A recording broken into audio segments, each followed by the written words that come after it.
Cincinnati is celebrating. 12 weeks into the NFL season, the Bengals and head coach Sam White are tied for the lead in the AFC Central Division. Cincinnati has climbed to the top on the lightning-quick legs of running back James Brooks and the accurate arm of quarterback Boomer Esiason. Now the question is, can they stay there?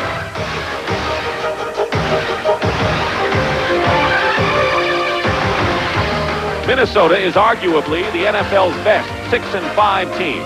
Jerry Burns' club has lost 3 of its last 4 games in the closing seconds. The defeats have hurt quarterback Tommy Kramer and the Vikings, but they're still in the running for a wild card berth if they can regroup and rediscover their winning ways.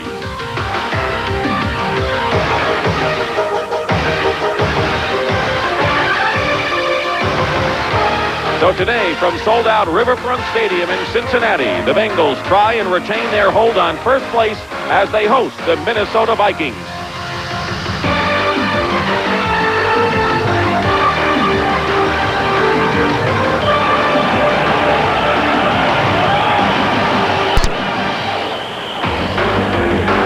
Sold-out Riverfront Stadium in Cincinnati for the interconference battle between the Minnesota Vikings and the Cincinnati Bengals.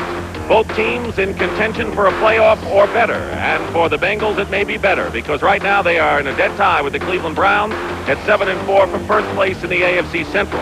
Now let's take a look at a wild card race.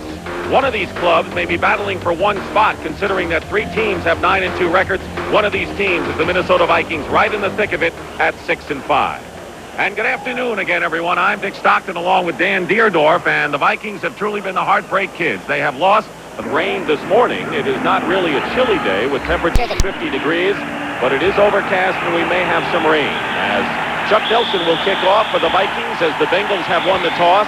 On the left is Tim McGee and Stanford Jennings on the right. And we're underway here at Riverfront Stadium with a line drive kick, and it's taken by McGee. And McGee gets just on the 25-yard line, where the Bengals will go on offense behind their quarterback Boomer Esiason.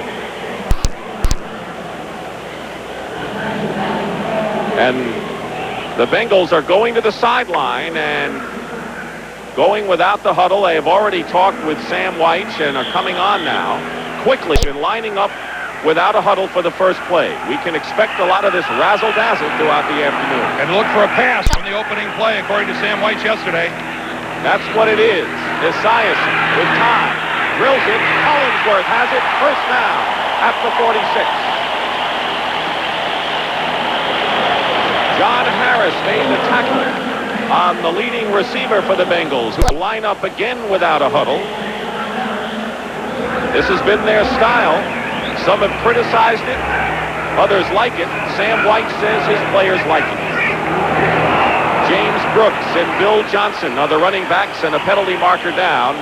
And a flag may be against Minnesota. Right now, let's check the defense. We got a call. Encroachment, 82 offense. 5-yard penalty. Bill first down. Rodney Holman, the tight end. Encroachment against Cincinnati. Doug Martin, Tim Newton, Mike Stensrud up front along with Mark Mullaney. These are the linebackers.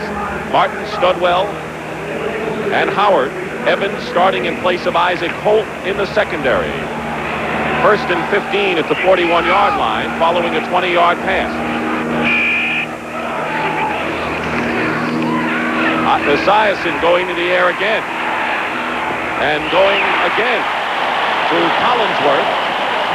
And it is be another first down, a gain of 14 yards. That's the side of the field they want to work anyway against David Evans, who's in for Isaac Holt. This time completely turned around by Collinsworth. Evans looked like he was expecting some help from underneath. Collinsworth, the precise route to the sidelines, and the good catch. It'll be a first and 10 for the Bengals on the Viking 45-yard line, and they're going to move the chains right now, which is why we have the delay. This is the kind of thing that really frustrates Sam White. He's been critical of the officials, saying they're not being helpful at all in him trying to run the no-huddle offense. They're going to measure for a first down here because it's that close, but remember, he was complaining about the officials taking too long standing over the football. They just missed the first down. They got 14.5 yards, and it's less than a yard. The rest of the offense, Brooks and Bill Johnson starting in place of Larry Kinnebrew, who's in the doghouse. Collinsworth and Brown are the receivers. The offensive line, and it's a big, huge, good pass-blocking line, and Rodney Holman, the tight end. Brooks has a first down, and Joey Browner drives him out of bounds.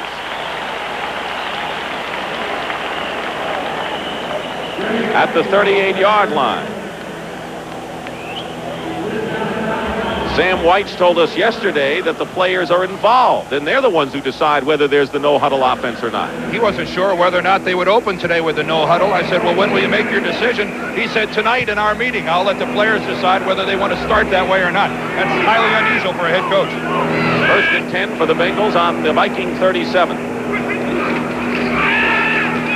Esiason intercepted nearly by John Harris, and he would have been off for the races. This was as bad a pass as Boomer Esiason could have thrown.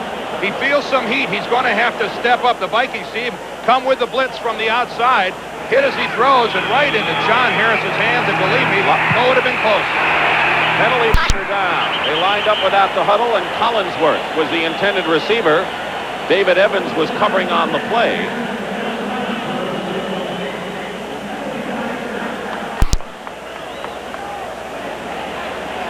The Vikings apparently did not get off the field in time, and they might have had too many men on and weren't set. Gene Bartha, referee. Defense, 12 men on the field. 5-yard penalty. Will replay the down. And that was the call, and so a 5-yard penalty, and that's how that works when you have the no-huddle. That's exactly the kind of confusion the Bengals like to create with their opponents defensively. That time the Vikings, who do make a lot of substitutions, caught too many men on the field, and the Bengals, good opening drive. Second and 5 at the 32. And here's Bill Johnson. Bill Johnson with a first down inside the 25 to the 23. David Howard on the tackle. And so Bill Johnson getting the start for Larry Kinnebrew, who has a weight problem and fumbled 3 times last week, losing 2. Johnson's the third leading rusher for the Bengals. And Kinnebrew not very happy about being on the bench. He doesn't feel it's because of his weight problem. He says it's exactly because of those 3 fumbles. I make mistakes, I get benched. Other people make mistakes, they're still playing. First and 10 at the 23. Bengals driving. And now Esiason looked like a broken play. Dumps it off to Johnson. And Johnson is inside the 10. And another Bengal first down. Harris and Evans on the stop. Good for 15. Well, if that wasn't a broken play, that's as patient as a quarterback can be, because Boomer Esiason about to be tackled and almost across the line of scrimmage, but he just dumps it to Johnson. The Bengals appear to have the Vikings on the run. They're breaking their defensive huddle, extremely confused, wide open people, and the no huddle here, at least early, seems to be working. First and goal on the 8. 2-3-77! 2-3-77! Leg! 35! And Boomer, wide open, Brooks, touchdown, Cincinnati.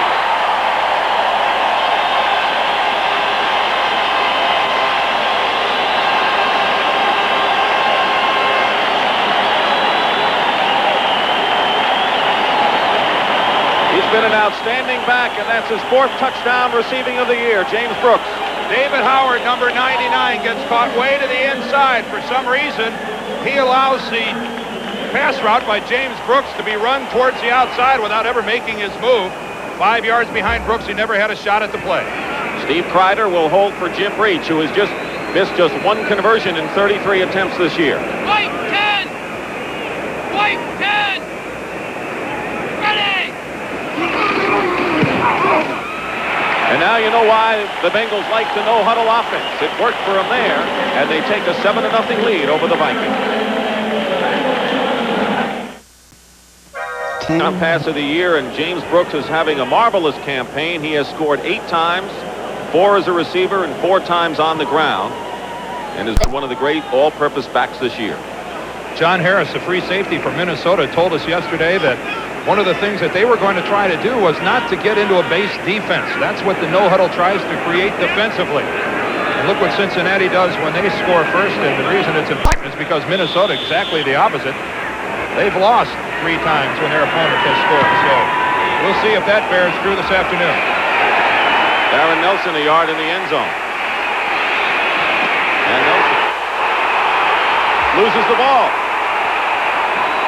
Let's see if it was blown dead or whether the Bengals have recovered. And from the looks of things, it is Minnesota football. So the Bengals very nearly had a big break that we could have capitalized on, and it looks like Daryl Wilson is still trying to wrestle for that football that was his.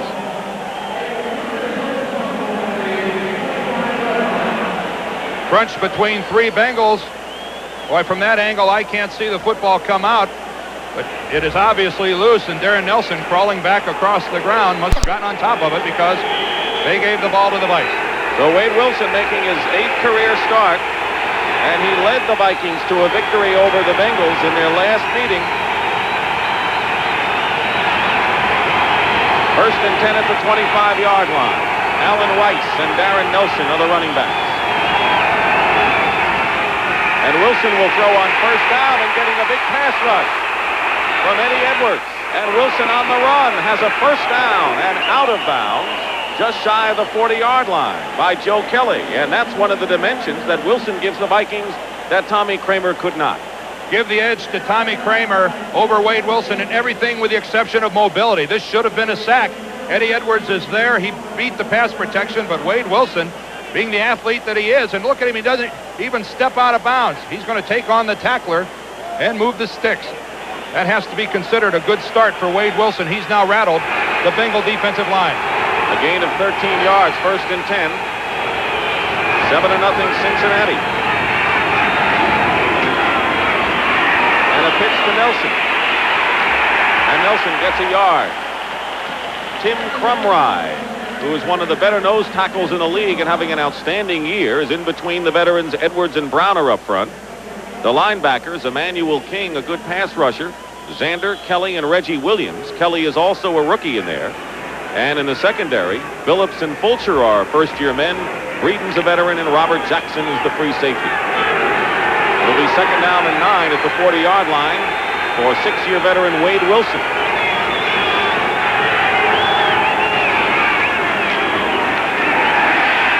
And Wilson is going deep. And Wilson's pass just too long, and a penalty marker is down. Anthony Carter was the intended receiver, but there is a penalty marker down. Keep in mind, Wilson threw a touchdown pass to Carter, coming in for Kramer against the Giants last week in the fourth quarter. This flag came out of the secondary. It's going to be defensive holding against the Bengals. And a first down for the Vikings. Automatic. Holding, 53 defense, 5-yard penalty, and a first down. Leo Barker, inside linebacker. So it'll be a first and 10 at the 45-yard line for the Minnesota Vikings, who have lost 3 of their last 4 games, as Dan mentioned, and heartbreaking losses they've been.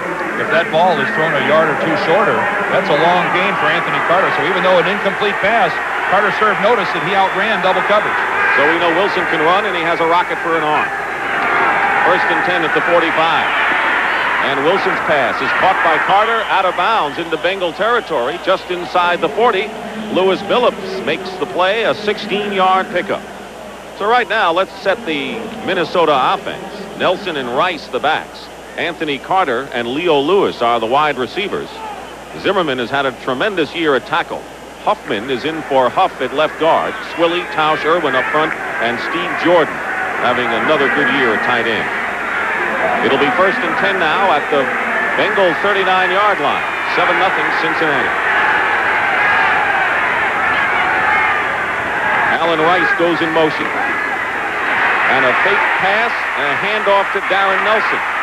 And Nelson gets away from a tackler. He's inside the 25. And Nelson is finally pushed out of bounds by Phillips. And Cincinnati can't be happy with their tackling on that play. Gain of 23 yards for Darren Nelson. Especially when the Bengals called the blitz. Watch the blitz come up in the middle. Carl Xander working around to the outside. There's Emmanuel King, and yet with the cutback, the over pursuit, King couldn't come back in, make the play, and Darren Nelson does exactly what the Bengals were afraid that he was going to do. He's very reminiscent of their own James Brooks. He'll take the ball to any side of the field at any time. First and 10 for the Vikings on the Bengals 16. Nelson. Not much. Try to test the middle of the line. Minnesota using a lot of crossing action in the backfield. Keep in mind that the Cincinnati Bengals are very young at the linebacker position. Emmanuel King, only a second-year player. Zander, a second-year player. And Joe Kelly in the middle, a rookie. When you give that type of crossing action in the backfield, the linebackers are the most easily confused. 11 minutes remaining in the first quarter. The Bengals are leading, and the Vikings are threatening. Second down and 8 at the 14. Wade Wilson's going for Carter, and a penalty marker down, and Lewis Billups was covering him. Let's see whether Billups had pushed Carter. And it will be against Billups. First down, Vikings. The second defensive holding call of this drive. First one on Barker, this time Billups. Oh, clearly has a hold of Anthony Carter's jersey. He tried to make his break to the outside. Lewis Billups, realizing that he was beaten, held on to Anthony Carter. Boy, the Bengals are certainly making it a lot easier for Minnesota here in their first drive of the day. Well, the people anticipated a high-scoring game in this one. It's only 7-0, but it looks like we're going to get a lot of points today. First and goal on the 9. Allen Rice for a couple. I think that Alfred Anderson, who's in for Rice, both of them alternate at that fullback position. Anderson is the bigger and stronger of the two, and Rice the quicker. Crumry and Kelly on the stop. And again, we see more motion in the Minnesota backfield. That time it was Darren Nelson on the move. Anderson coming in from behind.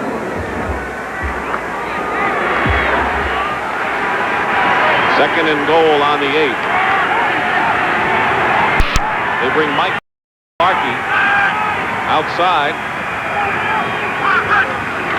Lewis in motion, and Wilson going for Leo Lewis is hit hard by Fulcher. Inside the 5-yard line, a stinging tackle by David Fulcher, who is awfully big as a strong safety. Well, they got what they wanted. They had Reggie Williams trying to cover Leo Lewis. See him behind him. What they weren't counting on is David Fulcher, who's as big as a linebacker in the secondary, coming up and making that hit.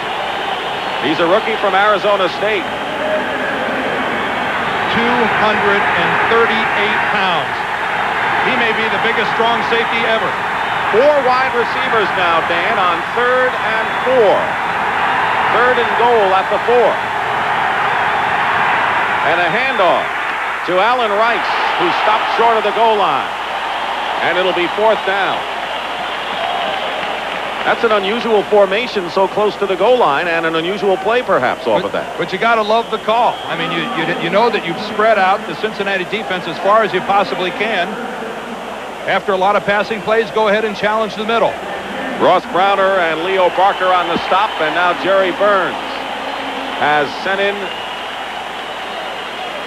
the play. It'll be 4th down, and it'll be a field goal attempt. Greg Coleman will be holding for Chuck Nelson, who is 14 of 19 for the year, and this will be an 18-yard attempt. And Nelson's kick, there's a penalty marker down. Preliminary signal is it's against Minnesota.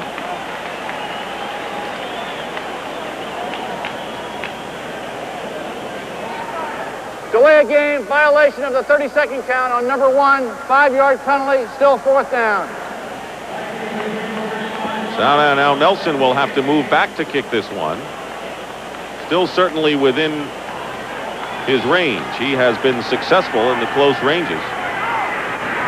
23-yard attempt where he is 5 of 6 for the year.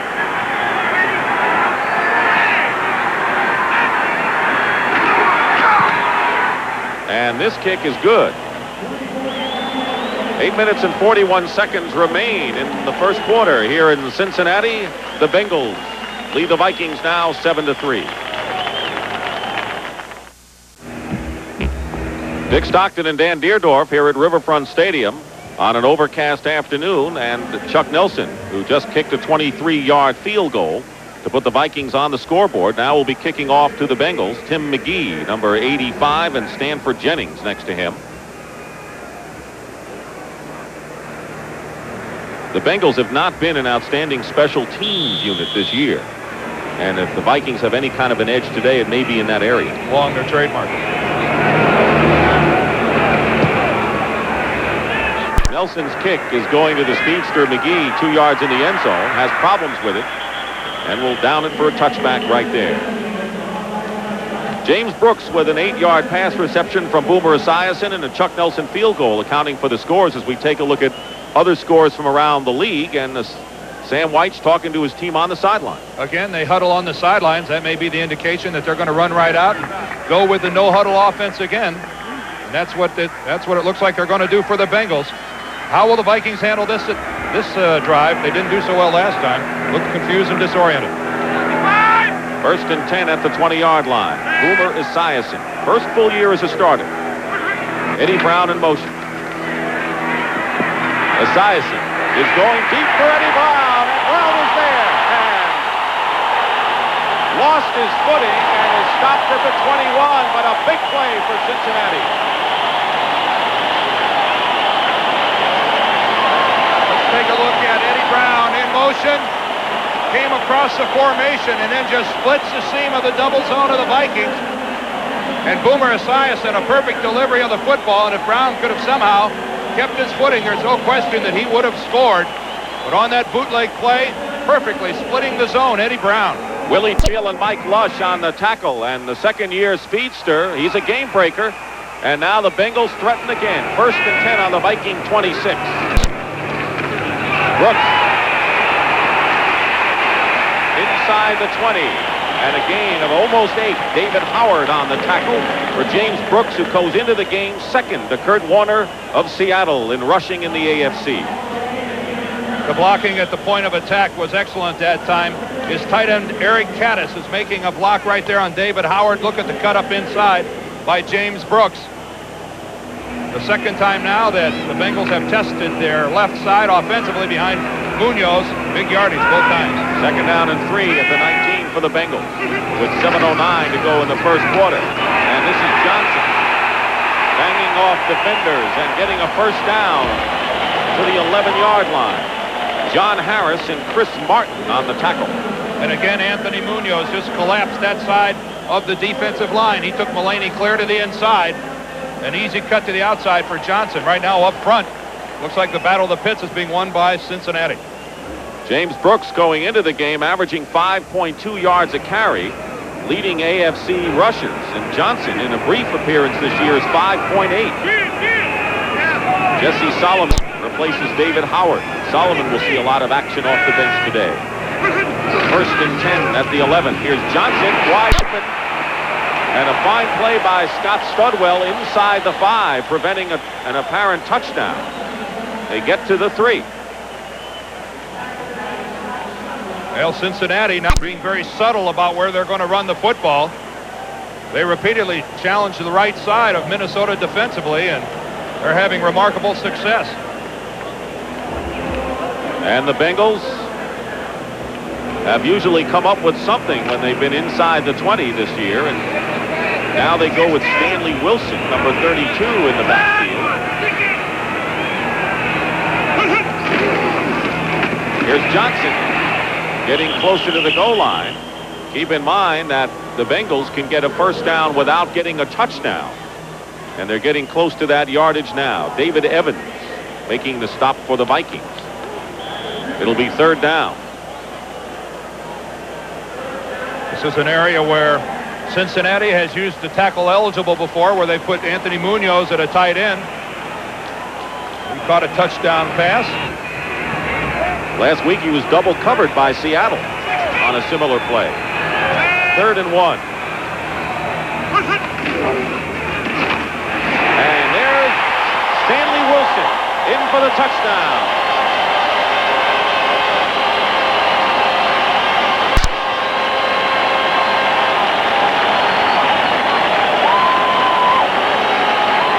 Fourth touchdown of the year for Stanley Wilson.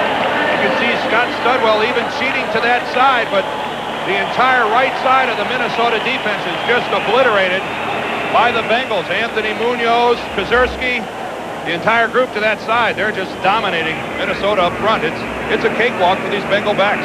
Reach with Kreider holding. White 10! White 10! Ready!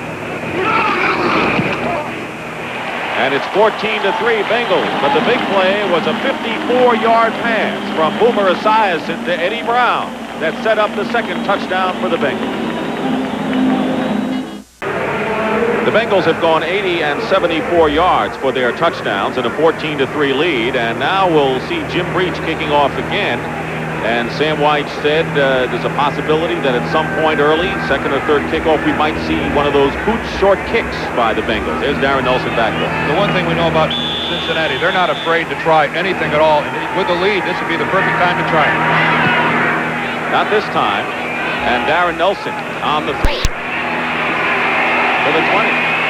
25-30. Darren Nelson with a fine return gets it beyond the 40-yard line where the kicker, Jim Breach, makes the stop. Well, there's a Thanksgiving weekend of college football action on CBS Sports starting on Friday with an Atlantic Coast Conference matchup between the Maryland Terrapins and the Virginia Cavaliers. That'll be live 2:30 Eastern time on Friday, and then on Saturday it'll be Lou Holtz and his Fighting Irish of Notre Dame against USC. One of the best rivalries in college football. That'll be live 3:30 Eastern on Saturday. First and 10 for the Vikings on the 41-yard line, trailing 14-3. Wade Wilson on the run hits Anthony Carter. And Carter gets it into Bengal territory and might have broken it all the way. A 34-yard gain. Fulcher and Jackson on the stop. You cannot execute the play-action quick slant any better than that. Lewis Billups playing far too far to the outside against Anthony Carter. Can't even get in on the play. If it's not for David Fulcher coming over from the strong safety position, that's a touchdown, Minnesota. Billups has been turned around repeatedly now by Anthony Carter. Had a defensive holding on the last drive. Right now you'd have to say Carter has Billups in his hip pocket. And Wade Wilson looks awfully sharp out there, even though his team trails 14-3. Alfred Anderson is the running back along with Nelson. First and 10 on the Cincinnati 25. Here is Anderson with an option toss, completes it to the tight end, Steve Jordan. And Horton makes the tackle and a 17-yard gain. And who says the Vikings can't use a little razzle-dazzle?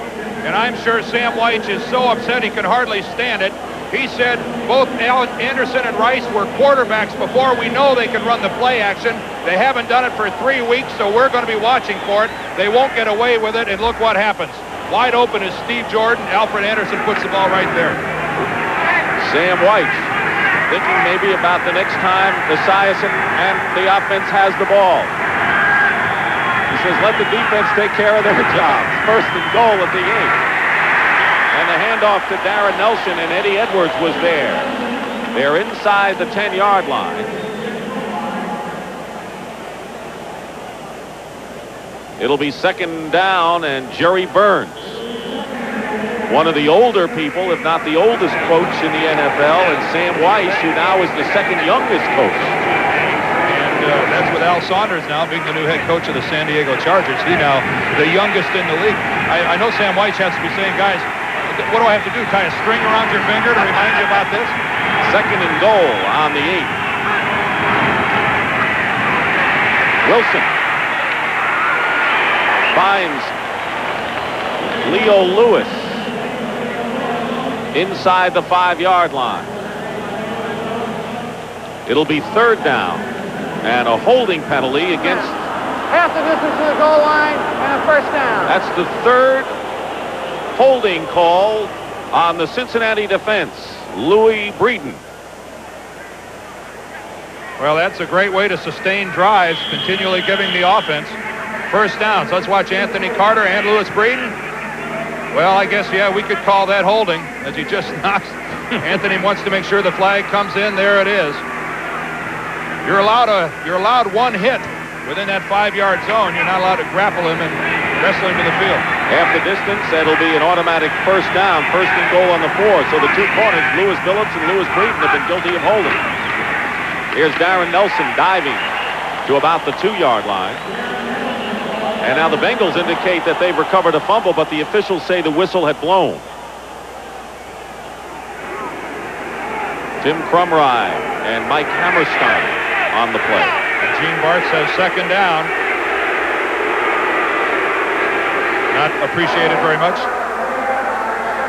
The ball carrier was ruled down by contact before the fumble. Second down. That's the first time an announcement has been made on a play in which there was no penalty. And I hope Gene Barth, the referee, realizes how nice that is to have an explanation come up on a play like that. That's nice job, Gene. Second and goal on the 3. 14-3 Bengals. Vikings threatening again. David Huff was the third tight end here. Wilson getting a rush. Try to get the ball to Allen Rice. David Fulcher defending on the play, and that time the offensive line protection just broke down for Wade Wilson. Well, one of the few times today, but that's the play of an experienced quarterback. Wade Wilson may be the backup to Tommy Kramer, but he's been in the league for 6 years, and that's an excellent example of avoiding a sack. And there are a few places on the field worse to take a sack than on your opponent's goal line. That was a good, smart play by Wade Wilson. He rose to the occasion last week against the Giants, even though the Vikings lost. Now faces a third and goal on the 3, and timeout has been called by the Vikings. Timeout. Minnesota's first timeout. And a smart timeout, I would think, here. Well, the crowd thinks it's because they made a lot of noise. I think it was confusion on the part of the Vikings.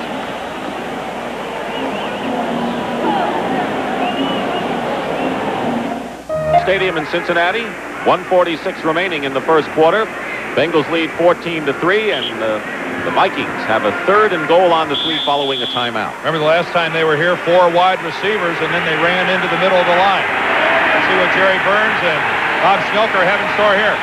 They have 3 wide receivers this time. Hassan Jones joins Carter and Leo Lewis.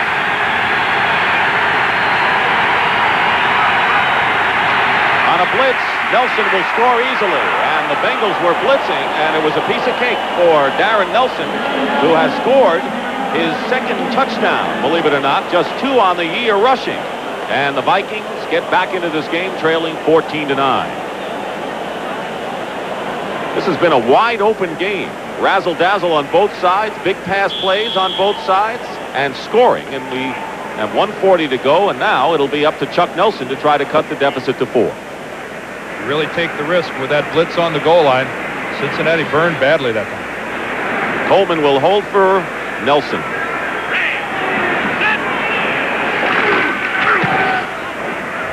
And it is now 14-10 in favor of the Cincinnati Bengals.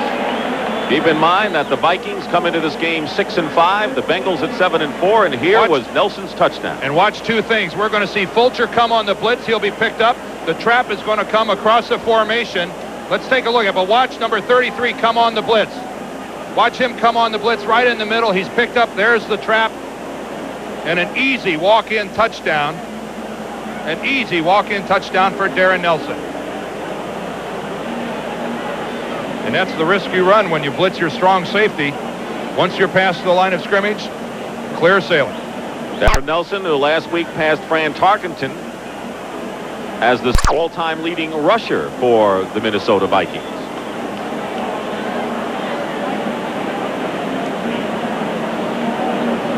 Scores from around the league.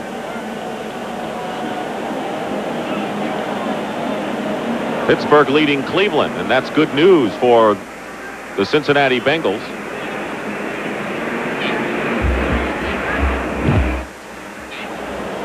Pitchers duel in Chicago. Safety for the Bears. Boy, that's surprising that defensively they're able to score points. Chuck Nelson will be kicking off, and back again for the 3rd time, Tim McGee and Stanford Jennings. McGee on the left, the chief kickoff returner for the Bengals.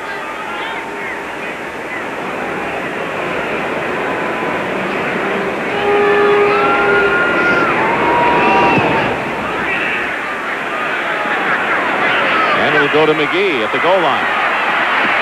McGee in the 20. Cuts inside and showing some of the speed. In the Minnesota territory. And the last man with a shot is the kicker. And coming out of nowhere is Willie Teal to prevent a touchdown.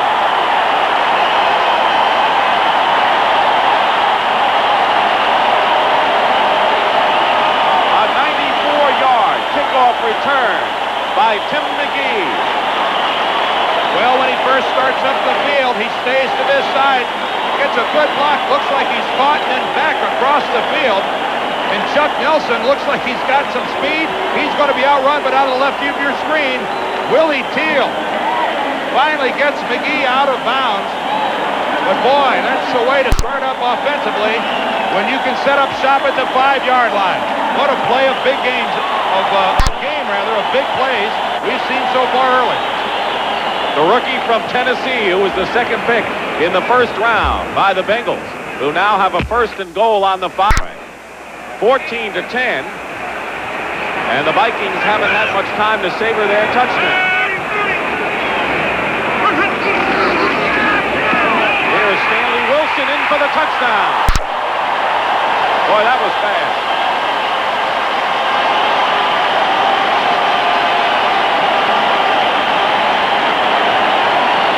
Second touchdown of this opening quarter for Stanley Wilson. Let's look at it from behind the play. Just a straight I formation. Look at the lead block by Montoya. Then Bill Johnson. A good lead block. And Stanley Wilson easily into the end zone. Last 2 touchdowns we've seen by Darren Nelson. That time by Wilson. It doesn't get much easier than that. Well, there's Wilson, who scored, and the man who set it up, Tim McGee, who returned the kickoff 94 yards. And now Jim Breach will try to add the 21st point for the Bengals. It's perfect. And it's 21-10. And we still have 1:15 remaining in the first quarter. And McGee, with tremendous speed, already joins a great wide receiving core, including Chris Collinsworth and Eddie Brown. There's no use doing any projections here as to what the final score might be. Already 31 points scored in the first quarter. This may be a record setter if they continue at this pace. The one thing you have to say about Cincinnati and that touchdown, what they've shown earlier, that up front, the Bengal offensive line, which is one of the best in the league, is completely dominating Minnesota. Huge holes. Coming up next, it'll be the Dallas Cowboys and the Washington Redskins. That game will not be seen by our viewers in the Cincinnati area. And, of course, the Redskins tied with the Giants at 9-2 for first place in the NFC East, and Dallas 2 games behind at 7-4. And the offensive line, there's Munoz and McGee, and an offense that have put 21 points on the board, taking a well-deserved breather right now. What Dave Remington needs, number 50, is bigger arms. I mean, seriously, a guy's got to have a nozzle somewhere and blow those things up. Those are the biggest arms I have ever seen. Dave back this week. He's been on the Bengal lineup for a while with a bad knee, but Kazurski filled in at center. Now Kazurski moves over to left guard, and Dave Remington, the all-world Nebraska football player, back in for Minnesota. Doesn't appear, for Cincinnati rather, doesn't appear to have hurt their rushing game. Not in the least. They are really removing the Vikings from the line of scrimmage. There's the Pooch kick, and it comes on their 3rd kickoff, and it goes out of bounds. Jim Breach couldn't keep it in play, and so there goes that gimmick, and they'll go back 5 yards and kick it from the 30-yard line. This is the way this game has gone so far. The Vikings have a field goal and a touchdown starting from the 26 and the 41. And the Cincinnati Bengals are perfect. Well, the third one made it a lot easier when you only have to put together a 5-yard drive to get some points. Credit that one to Tim McGee. Sam White doesn't want to go in to the halftime locker room with anything left in his playbook. He's using everything early. And so are we. He's going to have to be creative at halftime. And so are we. And so are we. Breach will kick off, and now Rufus Best goes deep for the Vikings. Hey, this is a fun game. I'm enjoying it. This is the way they all should be. And again, a swift kick, and it's picked up by the short man, Alan Rice. And Rice will bring it to about the 40-yard line. And Breach a little upset with himself. I don't know whether he was trying to pooch that one or kick it deep. The Bengals, of course, as they have all day, have been indicating a fumble that they've recovered. They're 0 for 4. They've been indicating that they have the ball 4 times and haven't got it yet. And so the Vikings starting out from the 40-yard line, and the way this game has gone, that's great field position. Yeah, with Breach in that kick, I really don't know whether he was trying to pooch it again or drive it deep, but he did neither, and that really gave Minnesota an excellent chance to start in field position. Look at that, first down. Look at those yardage on first down. Defensively, these guys stayed in the locker room. First and 10 for the Vikings on the 40-yard line. Darren Nelson holding the ball like Walter Payton does. Brings it out to the 43 where Carl Zander makes the stop. Under a minute to play in the first quarter. And a wild first quarter indeed.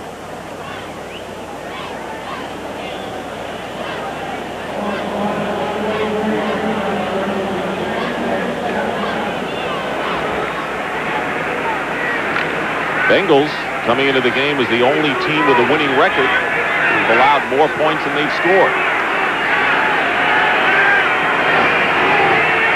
Second and 7. And Wilson wants to get points back in a hurry. Carter is back there, and it is out of bounds. Lewis Breeden caught it, but out of play.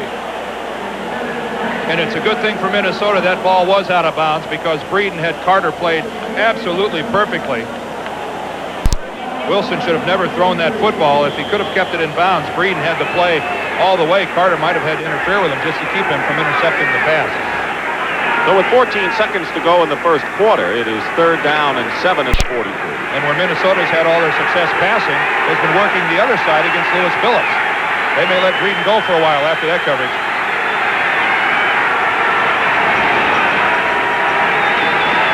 Three wide receivers. Wilson getting a rush and drills it, and Carter has it and is brought down ferociously by David Fulcher again, but not before. The Vikings have another first down into Cincinnati territory. Gain of 17, and that will do it for the first quarter. Let's keep an eye on Anthony Carter working to the inside of Breeden, but Cincinnati dropping back into the deep zone. Look how Anthony feathers his steps, and that is an illegal tackle by Fulcher as he goes right to the head of Anthony Carter. He caught 4 against the Giants. He's caught 3 so far, and that's the end of the first quarter. Stockton along with Dan Deerdorf in a wild first quarter with the Bengals leading the Vikings 21-10, and the Vikings threatening again first and 10 at the Cincinnati 41. Wade Wilson swings it out to Darren Nelson. And Nelson gets to the 36-yard line. First quarter yardage, and there's a lot of it, and at this rate, it'll be almost 1,200 yards for a full game between the two teams, looking at the numbers. Cincinnati would come in with about 600 and some yards total offense if they're able to keep this going. I think it's safe to say that at halftime, if the score is somewhere under 50 for both teams, I think we can say that the defensive coaches are going to dominate the halftime meetings. Each team has played well defensively, open receivers all over the field, and both teams getting moved off the line of scrimmage. Alfred Anderson for a couple, shy of a first down by about a yard and a half.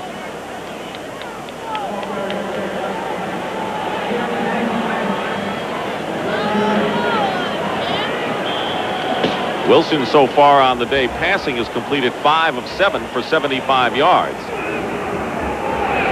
One of the things about the Vikings in this 3rd and 2 situation is that you can expect anything. If I was Dick LeBeau, the defensive coordinator for the Bengals, I would have no idea what to anticipate. And Allen Price. Close. His second effort made it close. And the Vikings trying to jam it through at the 31-yard line. We may have a measurement. Let's see where they spot the ball.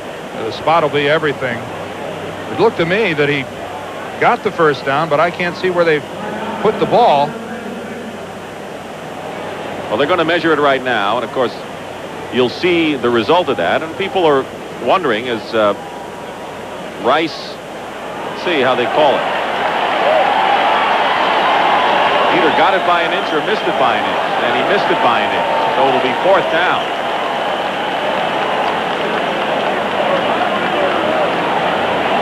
And Jerry Burns with 4th and inches. Well, there's no question. You have to go for it here. Well, you're down 21-10. That's your first clue. And when you're 6-5 and you're trying to make the playoffs, no time to be conservative. And if you can't make an inch, well, you don't deserve to win. And that's just about what it is.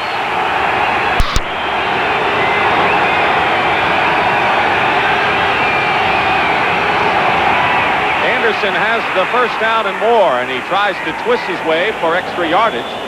And as he gets to the 26-yard line, where the Vikings maintain possession 1st and 10. I was talking about the Vikings' tough losses and the effect that those 3 heartbreaking defeats in their last 4 games would have on a team. And Jerry Burns told us yesterday that he says, I feel that it's worst immediately after the game, but that it kind of wears off as the week goes on. And he's right. It really does. I mean, it's the type of thing that you moan about on the plane, maybe on Monday and Tuesday. It's a real source of concern, but you'd be surprised how quickly pro athletes put it out of their mind. They know they've got a job to do coming up. 1st and 10 Vikings on the Bengal 26. Early second quarter in Cincinnati. Wilson, who's got good protection, just threw that away. It was intended for Leo Lewis. Wade Wilson, yesterday in our meeting, told us that I feel I can do anything Tommy Kramer can do. It just may take me a little longer to recognize certain things. And that is for no other reason than the fact that Tommy Kramer has played every down. A real lack of game experience for Wade Wilson. But still, what did Sam White tell us? And it sounds trite to say, but he said, this guy is by far and away the best backup quarterback in the league. He may be right. He's looked pretty sharp so far, even though his team is down. Hand off to Anderson. Anderson gets inside the 20-yard line. Misdirection all the way, that time by Minnesota. Looks like it's going to be a bootleg by Wilson. See how he starts. Anderson even started to the left, took 2 steps, and then after the Vikings had over-pursued, Alfred Anderson takes it back the other way. I am very impressed with the play selection by both the Vikings and the Bengals here. They have got both defensive teams back on their heels. Anderson goes out, and Alan Rice comes in. Horton and Zander made the tackle. It'll be 3rd down and 2 on the 18. Mike Malarkey comes in as a second tight end as well. The Bengals are really confused. And Rice tripped up and stopped short of a first down by Barney Bussey, a rookie from South Carolina State who saved the first down on that play. And I think a stroke of luck for the Bengals that Minnesota ran right that time, because on the other side of the field we had both Breeden and Billups interchanging positions. They were confused as to who they were covering, while the Vikings take a timeout to discuss what they're going to do here. So Jerry Burns and the Vikings have taken 2 of their 3 timeouts early here in this first half. We have 11:15 to go. Decision time for the head coach. Well, the Vikings called a timeout to decide what to do on 4th and a yard, and they're going to go for the yardage on the Bengals 17, and they're going to bring in a lot of beef because David Huffman will be a 3rd tight end. He normally is a tackle or a guard. Mike Malarkey, the 2nd tight end, and Carl Hilton, a rookie from Houston, who's the number 3 tight end, all in there now. And last 4th down play was Alfred Anderson off the right side. 4th and 1. Alan Rice is back there with Nelson, and it's Darren Nelson. First down for Nelson. His forward progress take him to the 15, where Jackson, the free safety, was there, and another first down for Minnesota. So the Vikings are perfect on 2 attempts on 4th down in this drive. And what a risky play that time for Minnesota. On short yardage, it's really tough to ask your running back to go parallel to the line of scrimmage. That's what Darren Nelson is doing right there. Then he has to make an immediate 90-degree turn and get across the line of scrimmage. Any penetration up front at all, and that's a blown play. Give credit to the Viking offensive line. They allowed no Cincinnati penetration. Nelson was able to make his cut, and he got the first down. 1st and 10 on the 15, and Alfred Anderson gets close to the goal line. Stopped short of it at the 1-yard line. He did not get in.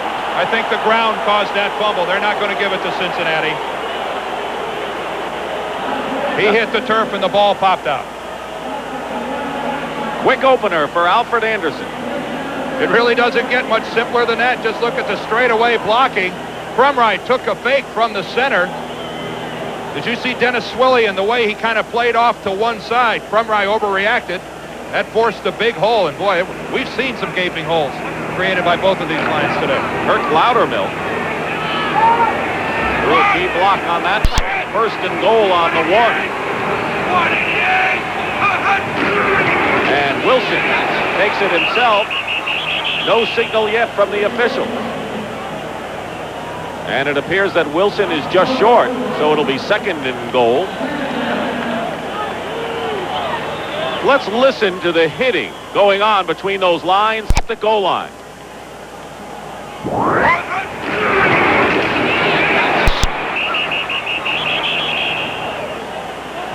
That's what it sounds like. Only knows what it feels like. This is the 14th play coming on this drive.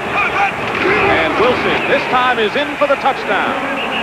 And the Vikings and Jerry Burns are encouraged as they keep coming back. They've trailed all the way in this game, and they keep coming back, and it's now a 21-16 game. And Wilson with a score. Who wins the battle up front? I think you see the black shirts being pushed back into their own end zone. Wade Wilson with a good leap. Got the job done up front by his own guys. An easy touchdown for Minnesota. You know, Dick, you and I saw Minnesota in their game against Washington. Same thing. They kept coming back. Down 14-0. They kept coming back. This is a good football team. I don't think there's any question that the Vikings have come of age this year, whether they make the playoffs or not. Coleman will hold for Nelson. And Chuck Nelson's kick is good, and with 9 minutes and 29 seconds remaining in the first half, high-scoring affair, and the Bengals lead again cut to 4. Sellout at Riverfront Stadium in Cincinnati, and the fans are getting their money's worth so far. It's 21-17 in favor of the Bengals. Wade Wilson going over for a yard out, and Chuck Nelson getting set to kick off for the Vikings. And deep will be Jennings on the right, McGee on the left, and the last time, keep in mind, Tim McGee returned the kickoff 94 yards to set up the third touchdown for Cincinnati. Wise to kick away from McGee. But they're going right to McGee at the 1. Unwise they are. So here's McGee to the 20. McGee to the 30, and he's down at the 32-yard line. And now they're going to huddle on the sideline, are the Bengals. Looks like the no-huddle offense now for Cincinnati.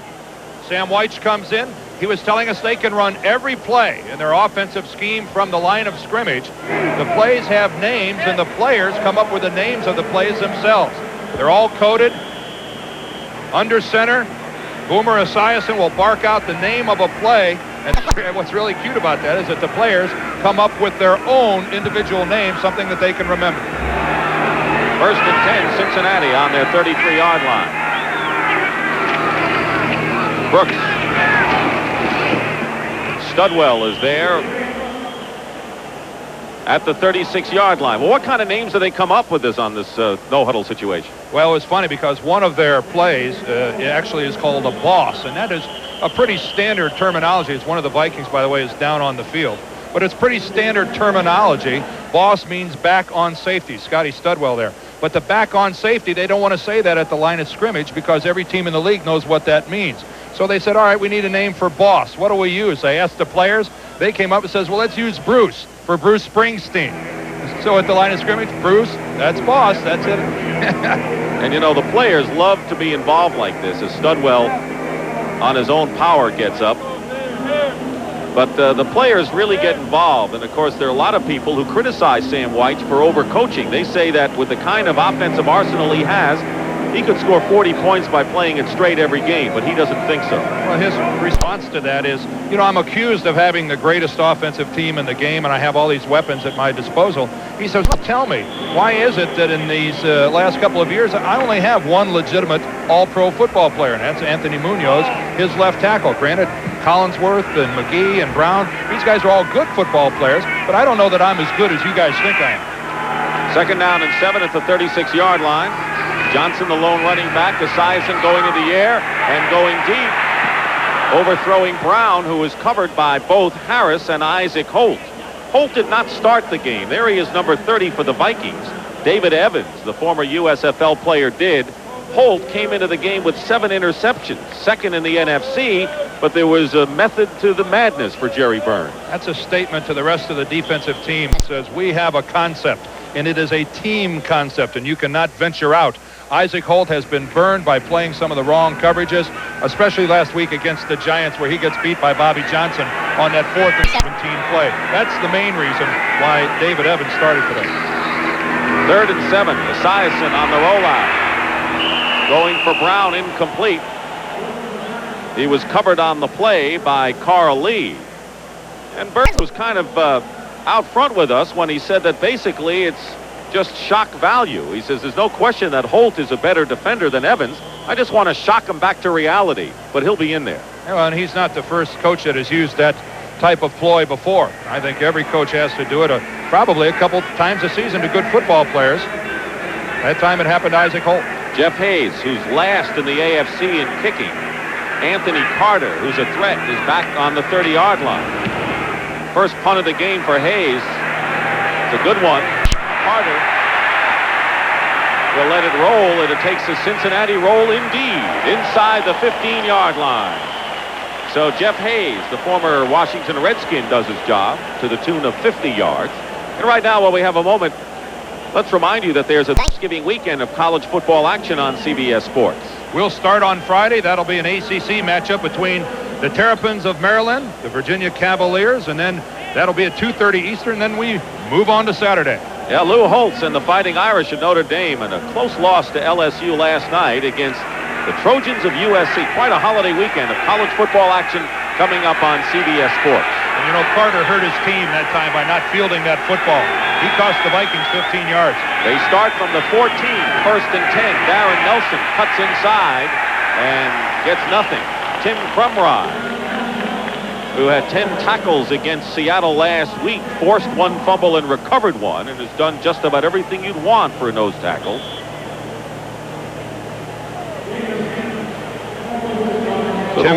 I'm sorry, Dick. Tim Crumrye, I was going to say, maybe the most active defensive lineman in the game right now. That's superb production. There's not much else you can say about that by both offensive teams. And you notice that last possession was the first one without a score so far in this game. 2nd and 9 at the 15. Wilson.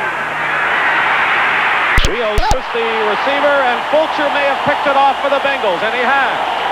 David Fulcher with his 3rd interception of the season. And he hurt himself when he landed. David Fulcher still on the ground. Looked like he jammed an arm or something when he hit the ground. Leo Lewis was the intended receiver, and the pass simply came up short to him. Leo Lewis was the intended receiver. Let's take a look at it as he goes one-on-one with Lewis Breeden. Working towards the outside. See Fulcher? He's going to move back when he sees the ball was thrown. But when Lewis tries to react back to the inside, boy, look how effective Breeden was in keeping Lewis away from the football. But boy, good smart play that time by David Fulcher. Reacted when he saw the ball thrown, did a 360, pivoted, got back in front, made the pick. Coming off the field now is Fulcher, who was picked on the 3rd round. He was the 3rd man on the 3rd round, picked by the Cincinnati Bengals, and Weich told us yesterday that he's playing as if he is a first-round player out of Arizona State. And we'll see the no huddle again. The Bengals on the sidelines. One of the things they love to run after a turnover is a play called Snake Eyes, which is a bootleg by Esiason. They figure that the defensive team, expecting something conventional, won't be prepared for a boot. See what the Bengals do. That's the first turnover of the ball game, and they have the ball on the Minnesota 42, 1st and 10.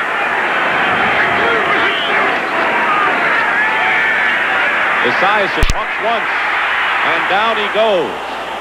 Mike Stensrud, who is no stranger to the Bengals, played 8 years with the Houston Oilers, and replacing Keith Millard on the Viking defensive front, and a loss of 4 on the play. That time nobody opened downfield. Esiason went on the bootleg on the designed roll to the left-hand side as Chris Dolman down on the field for Minnesota. So Studwell before was shaken up and came off on his own power, and now Dolman. Hopefully he'll be as lucky. This fan has the best seat in the house every week, and looks like he's not interested. We got a good game going, buddy. Why don't you watch it? Well, who's going to tell him to move? By the way, Studwell has returned at middle linebacker for the Vikings. And Dolman going off the field. And it's no huddle again for Cincinnati as they start from their sidelines. You know, one thing that comes into play, you've got to be a well-conditioned offensive team to run the no-huddle offense and to huddle on the sidelines as often as the Bengals do. Second down and 14 following the first sack of the ball game. James Brooks hit hard at the 46 by Jesse Solomon. So no gain on the play. It'll be third down. So one of the things that impressed the Bengals looking at the Viking defense is that they have a tremendous pass rush without blitzing. You don't find that too often in the league today. Well, and that's because of all the line stunning they do up front. They free up a lot of people. That may have been the first time today that we've seen 2 consecutive plays that didn't go anywhere offensively. 4 wide receivers in the game for the Bengals on 3rd and 14. Brown overloads the left side. Esiason down the middle to Kreider. Steve Kreider, the possession receiver, has a first down at the 26-yard line, a gain of 23. The Vikings that time fell into a zone, but the zone was far too deep. When a team needs that much yardage for a first down, you've got to tighten your zone up. Kreider clearly had the first down by a good 4 or 5 yards, and still the majority of the Viking defensive backs were another 4 or 5 yards downfield. You just can't sag that deep. First and 10 for the Boomer on the 23 of Minnesota. 5:50 remaining in the first half. Bill Johnson busts a couple of defenders, and Bill Johnson pounding his way. John Harris making the tackle. And again, it's the left side of the Bengal line that's dominating. Remington gets in, makes Tidwell go away, but Kazurski and Munoz just wall their people. Munoz even comes off, gets a shot on Joey Browner. Boy, that's just dominating offensive line work by Cincinnati. And another first down for the Bengals. At the 13-yard line, that's the time remaining in the first half. Bengals trying to capitalize on the first turnover of the game. Here's Johnson again. Tough to bring down and close to the goal line. Bill Johnson, averaging nearly 6 yards a carry. Gains 11 that time before John Harris tripped him up. Well, you have to wonder if you and I were running the football, how far we would have gotten. Again, to the left side, it's just wide open, and Bill Johnson lowers his shoulder, almost got in the end zone. And here goes Cincinnati into their huge offensive formation. We'll see Munoz move over to left tight end. It's first and goal on the 2.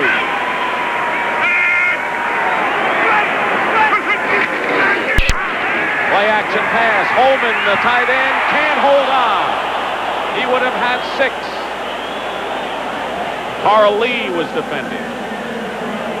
Carl Lee, with his back to the football, made a play that he was beaten early as Rodney Holman was open, but then with the arm up in the air, that's not a face mask unless you're really waving the hands and get in there. That was a good, effective play that time.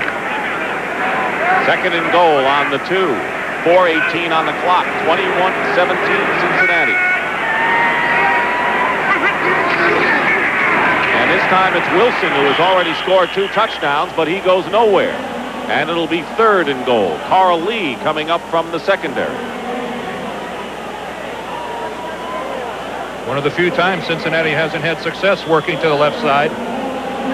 Let's take a look at the conclusion of this play. Just straight out of the I formation, but look at Scott Studwell, Walker Lee Ashley coming in from the inside. That was Carl Lee scissoring in from the outside. Looked like Minnesota played that play all the way.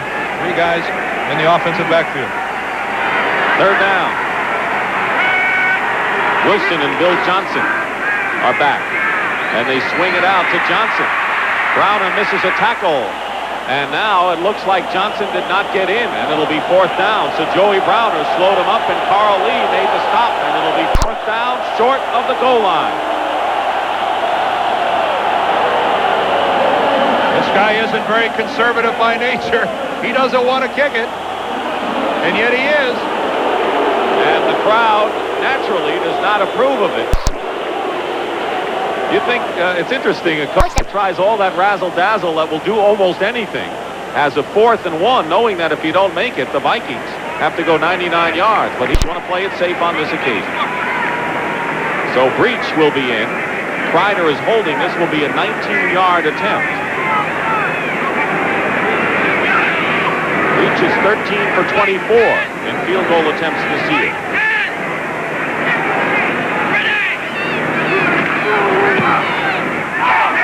And the kick is no good. So the decision to go safe backfires on Sam White. And the score remains 21-17 in an improbable event here at Riverfront Stadium as Breach misses a 19-yard field goal attempt. Well, this time the coach went against the crowd, went ahead and kicked it, and look what he got in return. Breach just too much into the football. Doesn't even hit the upright. He just hooks it to the left-hand side. Frustration for the Bengals, but after Breach's missed field goal, they still lead 4 over Minnesota.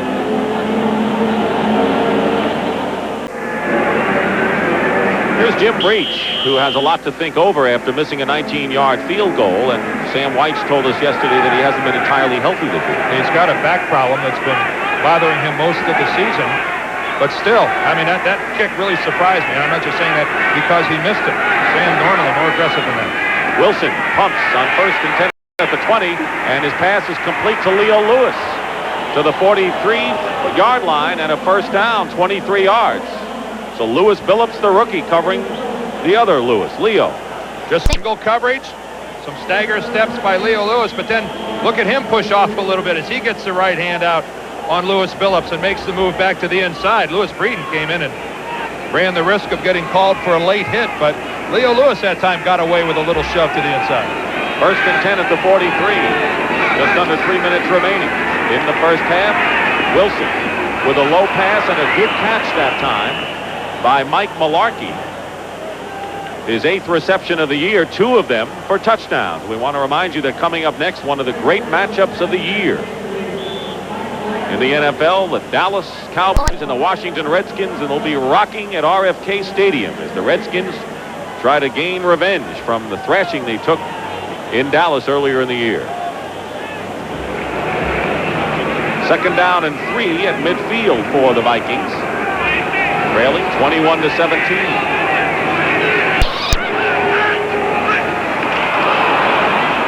And it looked as if Joe Kelly had jumped off sides. Question is, was he drawn? There's no doubt that he was a couple of yards across the line of scrimmage when the ball was snapped. Defense, interior lineman offside, 5-yard penalty, and a first down. Kelly is number 1 out of Washington, and the Bengals have relied on a lot of rookies in their defensive unit this year. And those are the types of mistakes that you get out of rookies. Joe Kelly, they're pleased with the type of linebacking play they've gotten from him so far this year. 1st and 10 at the 45 for the Vikings, and Boomer looking for his next opportunity. Wilson is going to go deep. Gustafson, who has come in the ball game, the intended receiver, but overthrown on the play. Billups and Robert Jackson were both back there. It'll be 2nd and 10. 2:18 on the clock. This is Anthony Carter, who is working the other side of the field. He makes his break to the sideline, sees no one around him. Sure, Anthony's wondering, why didn't I get the football? Look over here, Wade. But he's not as open as he thought he was. DBs break off after they see the pass thrown. Sometimes that's a receiver's not quite as open as he thinks he is. 2nd and 10 at the 45, and the handoff to Alfred Anderson. Anderson busts a couple of tackles. The first down for the Vikings to the Cincinnati 31 before Joe Kelly makes the stop. Good for 14 yards. And Alfred Anderson looks like quite the bull today in the backfield for Minnesota. Great second effort by Anderson. Again, a counterplay, the delay, and wrapped up in the backfield. Emmanuel King had a hand on him, but then, boy, when the play looks like it's going to lose 5, then it ends up picking up yardage like that. That's excellent work by the running back that time, Alfred Anderson. And he's the second leading rusher coming in, has gained 46 yards today, and here is the 2-minute warning in Riverfront Stadium.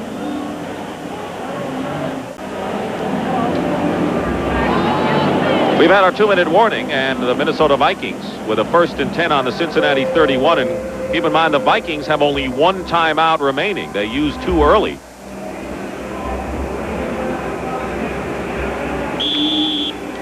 This is the current drive, and it all started after Breach missed a 19-yard field goal. Alan Rice has replaced Anderson. Wilson swings it out to Darren Nelson, and Nelson close to 1st down yardage. Ross Browner and Joe Kelly make the tackle, and is shy by about a yard, as you can see, as the clock continues to run. Vikings have not had the lead in this game. They fell behind 7-0. One time it was 14-3, then 21-10. But they have a chance to take the lead if they can score a touchdown here. 2nd down and 1, and Anderson is back in.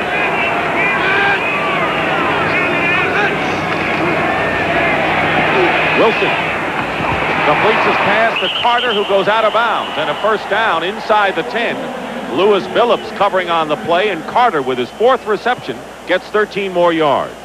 Boy, what a throw that time from Wade Wilson to Anthony Carter. I mean, that was just a straight line.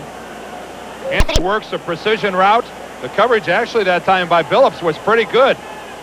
But look at the plant, the throw, and just look at that. There's not an arc on that football at all. That's as good as a quarterback can throw a sideline pattern. It's tough to criticize Billups. He had good coverage on Anthony Carter, but man, what a throw. 1st and goal at the 9. Carter has caught 4 for 79. That's better than his effort against the Giants last week. Wilson getting pressure, and Ross Browner from behind gets it. Jim Scow and Browner combined for the 1st sack of the game by the Cincinnati defense. Boy, and what a sack that was. The initial protection, very good. The Bengals only coming with 3 linemen. But then Wilson makes a break, and he broke the wrong direction. Scow kept him from getting to the outside and then coming from behind. Ross Browner cleaned up. Boy, Wilson that time really showed a lack of game experience by not getting rid of the football. You can't lose that much yardage when you're at your opponent's goal line. A loss of 15, Dan, and it's 2nd and 25.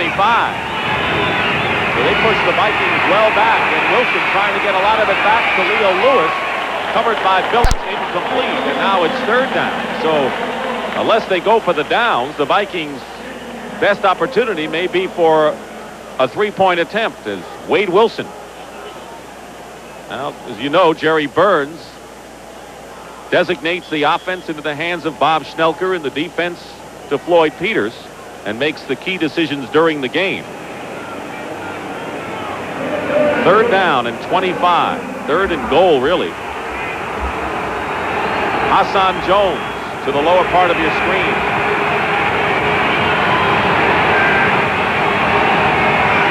Three wide receivers. And a semi-draw play to Darren Nelson. And the Vikings getting close to field goal position here, and that's what they'll attempt. Robert Jackson and Emmanuel King make the stop. So it'll be 4th down, and Chuck Nelson will come in, and the clock continues to run. Yeah, they'll let it run down because either make it or miss it. They're not going to give Cincinnati an opportunity to do much with it offensively, so they'll let it run down to 4 or 5 seconds. You don't want to let it run down too much, because if there's a penalty on the offense, you may not have time to try that kick again. And may stop it at 4 seconds. The final timeout of the first half used by the Vikings. We'll be back.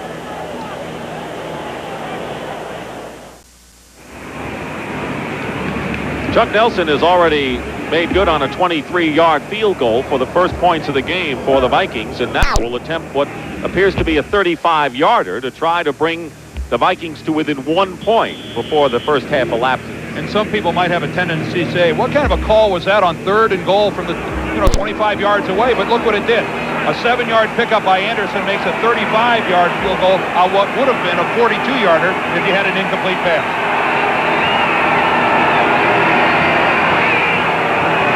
4 seconds remain in the first half. And Nelson's kick is good. And the Minnesota Vikings still haven't taken the lead, but they haven't come this close so far as they trail the Cincinnati Bengals 21-20 as time runs out in the first half, with the Bengals leading the Vikings in a wide-open, high-scoring affair, 21-20. Coming up, the NFL Today. Herb and the group, and Brent with scores coming right up.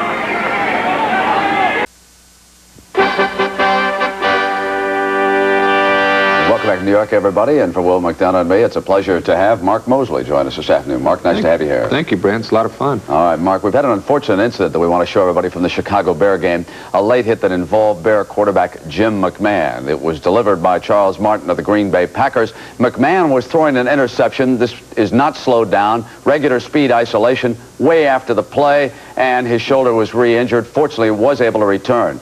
And the announcement was made by referee Jerry Markbright. We have a personal foul, disqualifying foul, number 94, Green Bay. It's Green Bay's ball, 1st and 10 after 15-yard penalty.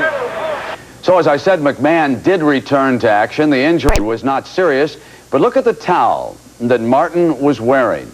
The numbers of the Bear players that he would go after, including number 9, McMahon. Dennis Gentry, number 29, is on his hit list too.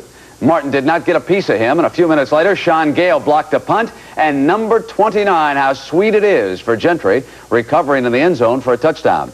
But, Mark, what about the incident involving Martin and McMahon? What's your feeling about violence like that in the NFL? Well, there's really no place for it in the NFL, and I'm sure that other players, not just myself, but other players around the league would voice that same opinion. I'm hoping that it doesn't become a habit. Will, what do you think could be done to end it? You've talked about violence this year. Well, I think the commissioner has to get a little bit tougher, and Mark is right. I think what's happened in the league is that players are losing respect for one another. They're bringing the street. Al Davis had a good term for it. He said they're bringing the street onto the field. You see more things after the whistle than ever before this season. Well, there's bad blood between the Packers and the Bears, no doubt about it. Remember last year when the Fridge, William Perry, he scored his first touchdown against Green Bay? Mike Ditka hasn't let him carry the ball this year because he was too heavy. Well, he lost 10 pounds, so Ditka said, all right, big fella, you go back and we'll call your number against Green Bay. This was the call, but the Fridge fumbled. Packers had the ball, but they couldn't get out of harm's way, because Mike Ditka's superb defensive rushman, Dan Hampton, crawled all over the running back for a 2-point safety. And it is 9-0. The Bears leading the Packers. They are late in the first half. Minnesota and Cincinnati, you're watching a good one. 21-20, the Bengals with a 1-point lead. Detroit and Tampa Bay, and that one is down in Florida, and the Lions lead at 14-3. They are in the third quarter there. Buffalo and New England, and the Patriots leading the Bills, 15-3. They are in the second quarter. The Patriots have confidence they can catch the Jets because of all those injuries to the Jets' defensive line. We'll see how that story unfolds. Pittsburgh and Cleveland right now, 21-14. The Browns with the lead there at the half. Indianapolis and Houston, and it is 10-3, the Oilers with the lead there at the half. Denver and the Giants, 10-6, and the go-ahead touchdown was scored by George Martin. He intercepted a pass, and he lumbered some 78 yards. That is the 7th career touchdown by Martin, the 6th as a defensive player. That's a record. And Mark Mosley, before we let you escape here at this particular halftime, what about the importance of the holder? I've seen some field goals missed today. Do we always blame it on the kicker? Well, normally the kicker gets the blame, but many times it is not exactly his fault or totally his fault. And watching some of these today, I've noticed that there have been quite a few bad holds and some bad snaps to start it off with. Anybody call you and ask you? Not yet. Okay. They know where I am today. At least they can find me. Stand by. The NFL Today continues on CBS after these messages from your local stations.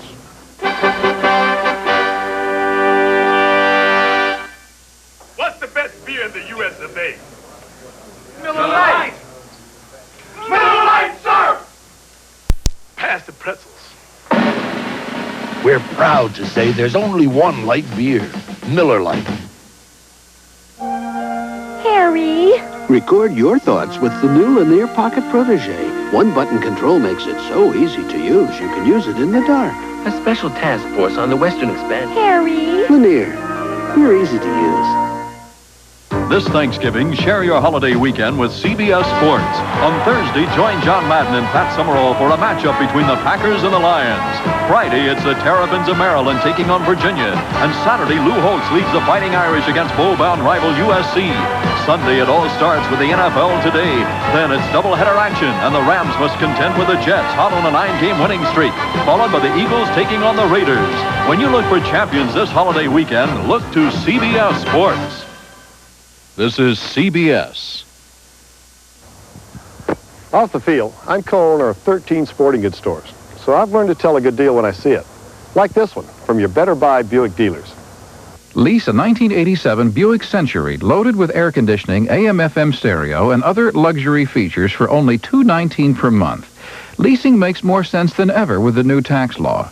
But hurry, this special rate ends December 31st. Catch a winning deal at your Better Buy Buick dealers today.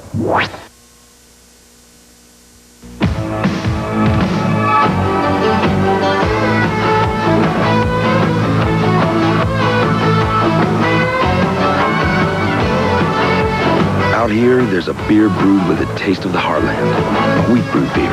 It's wheat that makes this a gutsier beer. Born wild, raised proud. Miller makes it and they call it Dakota. Holding, left outside, linebacker, defense, penalty refused, first down. Sam White. That's the fourth defensive holding call of the day against Cincinnati. Even though that one is declined, that does not help your team. Wilson again with the good mobility, and that's an excellent catch by Malarkey. A poorly thrown pass back behind him. He's not down until he's touched. He scrambles forward for a couple of more, but that was good for a Viking first down. They didn't even need the penalty. Wilson on 1st and 10 at the 47. And it's off the hands of Carter. Defending on the play was Ray Horton. And it'll be 2nd and 10. Carter caught 4 passes in the first half. You may be able to hear this pass. It almost looked like it surprised Anthony Carter. Let's listen. Yeah, you could hear it bounce off his shoulder. So it'll be 2nd and 10 at the 47-yard line. Wade Wilson. Last year, Wade Wilson, with his team trailing 23-0, engineered a tremendous rally with 8 minutes to go in the fourth quarter and beat the Eagles 28-23. So he's capable of doing it in a hurry. Wilson dumps it off. Wide open is Darren Nelson. Breeden, the only man there, and Darren Nelson gets hit hard but gets the first down for the Vikings at the 36-yard line, a gain of 11. It was Ray Horton and David Fulcher who combined to make the play. What a good-looking play by Minnesota. Look at all the movement to the left. Both guards pull. There comes Wilson. When the Cincinnati defense has reacted all alone back to Nelson. And Nelson, a lot of small backs would have a tendency to break for the sidelines, to head for open territory. He took it right up into the heart of the defense, knew where the first down sticks were, and moved them. Good aggressive running that time by Darren Nelson. That's the 20th first down of the ball game by the Vikings. Tremendous number. And here's Darren Nelson up the middle, and he's tackled by Joe Kelly, and he picked up about 8 yards on that play. So the Vikings not supposed to have the potent rushing attack, and they have easily exceeded their season's average. They gained 104 yards average rushing coming into this game, and they've already gained 118 on the ground against the Bengals. And it helps to have backs like Nelson who aren't just stereotyped runners. He's a smaller guy at under 190 pounds. He's not afraid to run it between the tackles. 2nd and 2 at the 37 of the Bengals. And there's Darren Nelson again, and Nelson will have the first down inside the 25. Eddie Edwards on the stop. Darren Nelson, leading the Vikings in rushing and second receiving, has taken a lot of the play away from James Brooks, the widely heralded running back of the Bengals, who scored the first touchdown. Let's look at Reggie Williams on defense. He grabs a hold of Anthony Carter and says, hey, next time you're going to come down in the middle and try to block somebody, you best look for someone a little smaller than me. Meanwhile, Nelson has gained 54 yards. 1st and 10 at the 24. And they swing it out to Rice. And Fulcher gives him a shot as the ball whistled by Allen. Incomplete. 2nd down. 11:36 remaining in the 3rd quarter. Wade Wilson making his 8th career start in place of Tommy Kramer, who this week was again rated the #1 passer in the NFC, but Wilson has done the job, and the Vikings trail the Bengals by 1, 21-20. Wade has completed 11 of 19 for 149 yards. He has thrown 1 interception.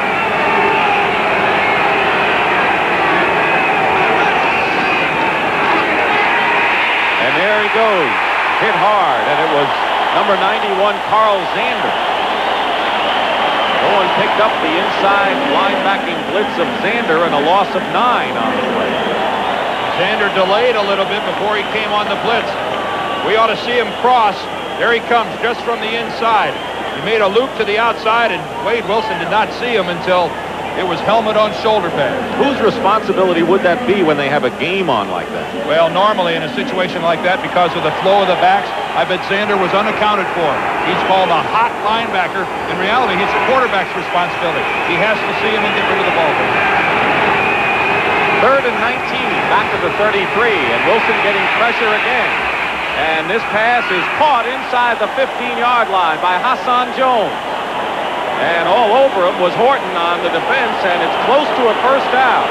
Let's see where they marked the ball. They needed 19 yards, and they came awfully close to getting all 19. Bengal fans are going to say, wait a minute, these guys ended up outside the 15-yard line.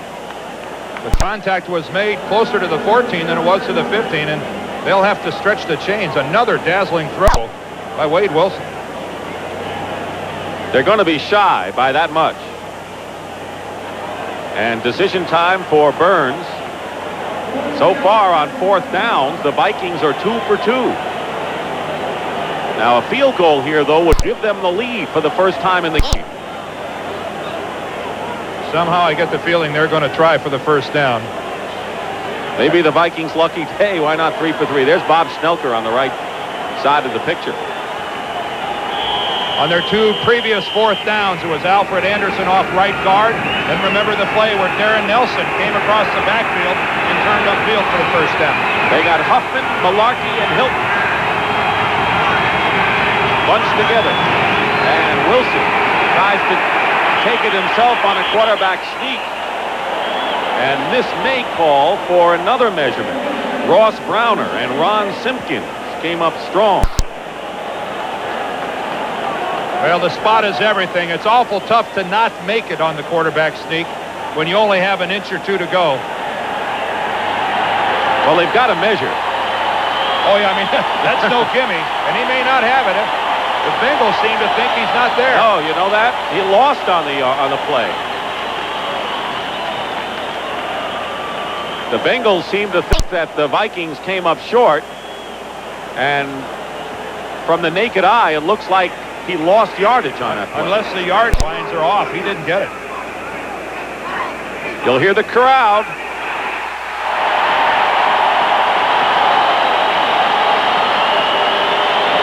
So 2 coaches gambled. Burns going for it on 4th down and eschewing the field goal that would give him the lead. And in the first half, it was White who went for the field goal on 4th and 1 and missing the field goal. Each coach has gambled and lost, and it's still 21-20 Bengals, who have a 1st and 10 on their own 15. I don't think Jerry Burns is pleased with the spot. But that's the risk you run, the quarterback sneak. I mean, if he'd have made it, it'd have been by an inch. He gambled and lost big. 1st and 10 on the 15. Brown in motion. Esiason dumps it off to Bill Johnson. And Johnson close to a first down and may have it beyond the 25. Carl Lee and David Howard on the tackle. Indeed, 11 yards and a first down.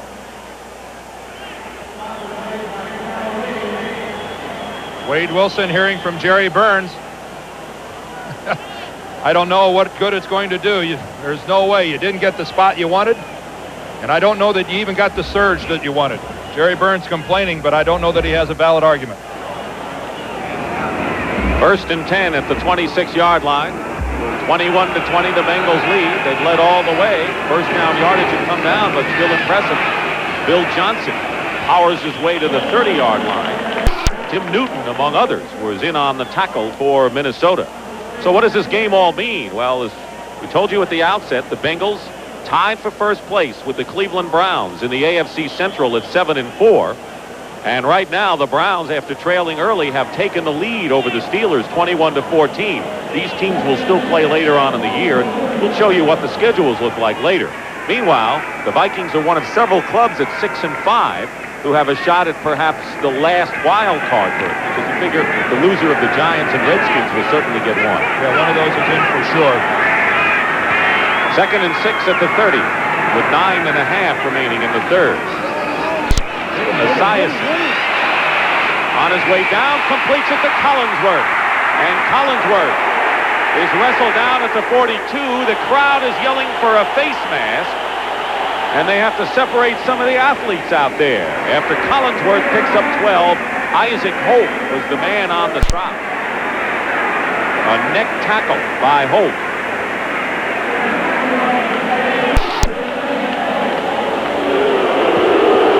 We're going to have a huddle on the sidelines.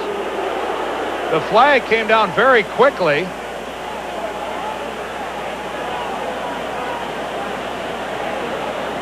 This could be just about anything. Or at least they're friends, those four.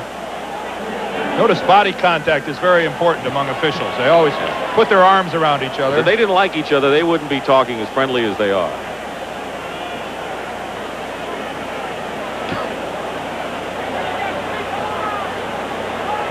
Collinsworth was not pleased, whatever they call, with the play by Holt. Let's take a look at the conclusion of the play. There's the tackle by Isaac Holt as he has Collinsworth right underneath the chin. He did not strike the head, but he definitely hit around the neck area. I didn't see that flag when it was thrown immediately. Illegal use of the hands, number 81 offense, 10-yard penalty. Isn't that something? Everyone thinks that there's a face mask against the Vikings. Instead, the penalty is against Eddie Brown of the Cincinnati Bengals. Well, when that flag came in so early, you had an inkling that maybe it wasn't the tackle itself that brought the flag, but Eddie Brown, who was trying to block for Collinsworth, illegal use of the hands, and certainly nobody here in Riverfront Stadium buys that, least of all Chris Collinsworth.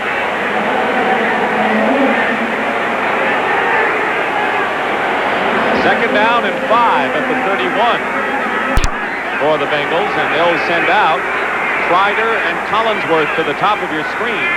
Eddie Brown at the bottom. And the handoff is to Brooks. And Brooks can't get underway. And basically, they've kept him under wraps today. Doug Martin on the tackle. Brooks coming into the game, second in rushing in the AFC. He's gained 21 yards in 5 carries, which is below his season's average of over 5 yards per carry. That's what's remarkable about James Brooks is the fact that he's averaging 5.2 yards per carry. That's an average that's very, very hard to sustain over the course of an NFL season. Dick Stockton and Dan Deardorff, Riverfront Stadium, 21-20 to score. Brooks did score the first touchdown. It was 21-10 after 1 quarter.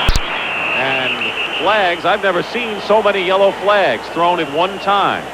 Well, that time it was the left side of the Bengal offensive line. Ball start, 78 offense, 5-yard penalty, still third down. Anthony Munoz. There's Big Munoz at 278, a huge offensive line. They lead, of course, the top rushing teams, but they're a great pass blocking unit as well. And Anthony Munoz, a contender for the best offensive tackle in the game of football. Year in and year out, a consensus All-Pro. Just a dynamite football player. Max Montoya, the right guard, another one who has gained honors up front. Third down and 7 at the 29. Esiason going for Kreider this time and knocked away by Willie Teal. And the Boomer in his 3rd year. Of course, people talked about a feud with Sam White. And people around the country think that the two really don't get along. That's not the case, is it? Well, certainly not according to Sam White, who said that that is all the fabrication of a columnist here in Cincinnati who just loves controversy. He started this thing between Esiason and White, and Sam steadfastly denies it. He said, hey, Boomer is my guy. I like the guy, and really that's reciprocated both ways. He pulled Boomer from a game one time, and Boomer got a little upset about it, and I would too. That's being a competitor. There's Carter, who is deep for the Vikings, and Hayes to kick it. Good high kick. And Carter will call for the fair catch in good field position. In fact, White's told us, getting back to the problems with Esiason, that they've never had a cross word between the two. Neither have we, Dan. 7:35 remaining in the 3rd quarter, and the scoring output has slowed somewhat. 7:35 remaining, and the Bengals lead 21-20. Sam Weiss talking to his offensive unit and letting the defense do their job. First and 10 at the 34. Will score 10 points in each of the first 2 quarters. Wilson gets hit hard, and tremendous rush by Carl Zander, and no chance for Darren Nelson downfield. Well, that's the second time now in a row that Wade Wilson has been dumped and dumped hard by Zander. The last time was for a sack. He's going to come in from the left side. Just as Wilson gets rid of the ball, Zander forces the bad throw. He got there that 1/10 of a second early, forcing the ball to come loose, come free, and a poorly aimed pass. Meanwhile, the Steelers have come back to tie the Browns, 21-all in the 3rd quarter. Browns and Bengals tied in the AFC Central for the lead. 2nd and 10 here for the Vikings on their own 34. Darren Nelson can't see daylight and gets just 1 yard on the play. That'll make it 3rd and 9. The Browns and the Bengals still have a date on December the 14th here at Riverfront Stadium. And Cincinnati already owns a victory over Cleveland. Their only victory over a team with a winning record. Of their 7 wins, only the Browns have a winning record. They're identical at 7-4. And for the Vikings, this may be their toughest battle the rest of the way. 3rd and 9 on the 35. Wilson gets good protection, but Carter is covered well and clobbered over the middle by 2, 3, 4 Bengals. And it's 4th down, and the crowd cheers the defense.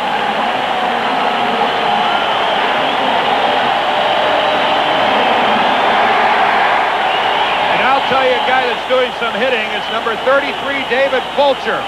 Look at him come in. He gets his own man, Lewis Breeden, but Anthony Carter as well. And David Fulcher in the secondary for Cincinnati playing an excellent football game. And this will be the first punt of the afternoon for Greg Coleman. Ray Horton goes back at safety. Coleman is 3rd in the NFC.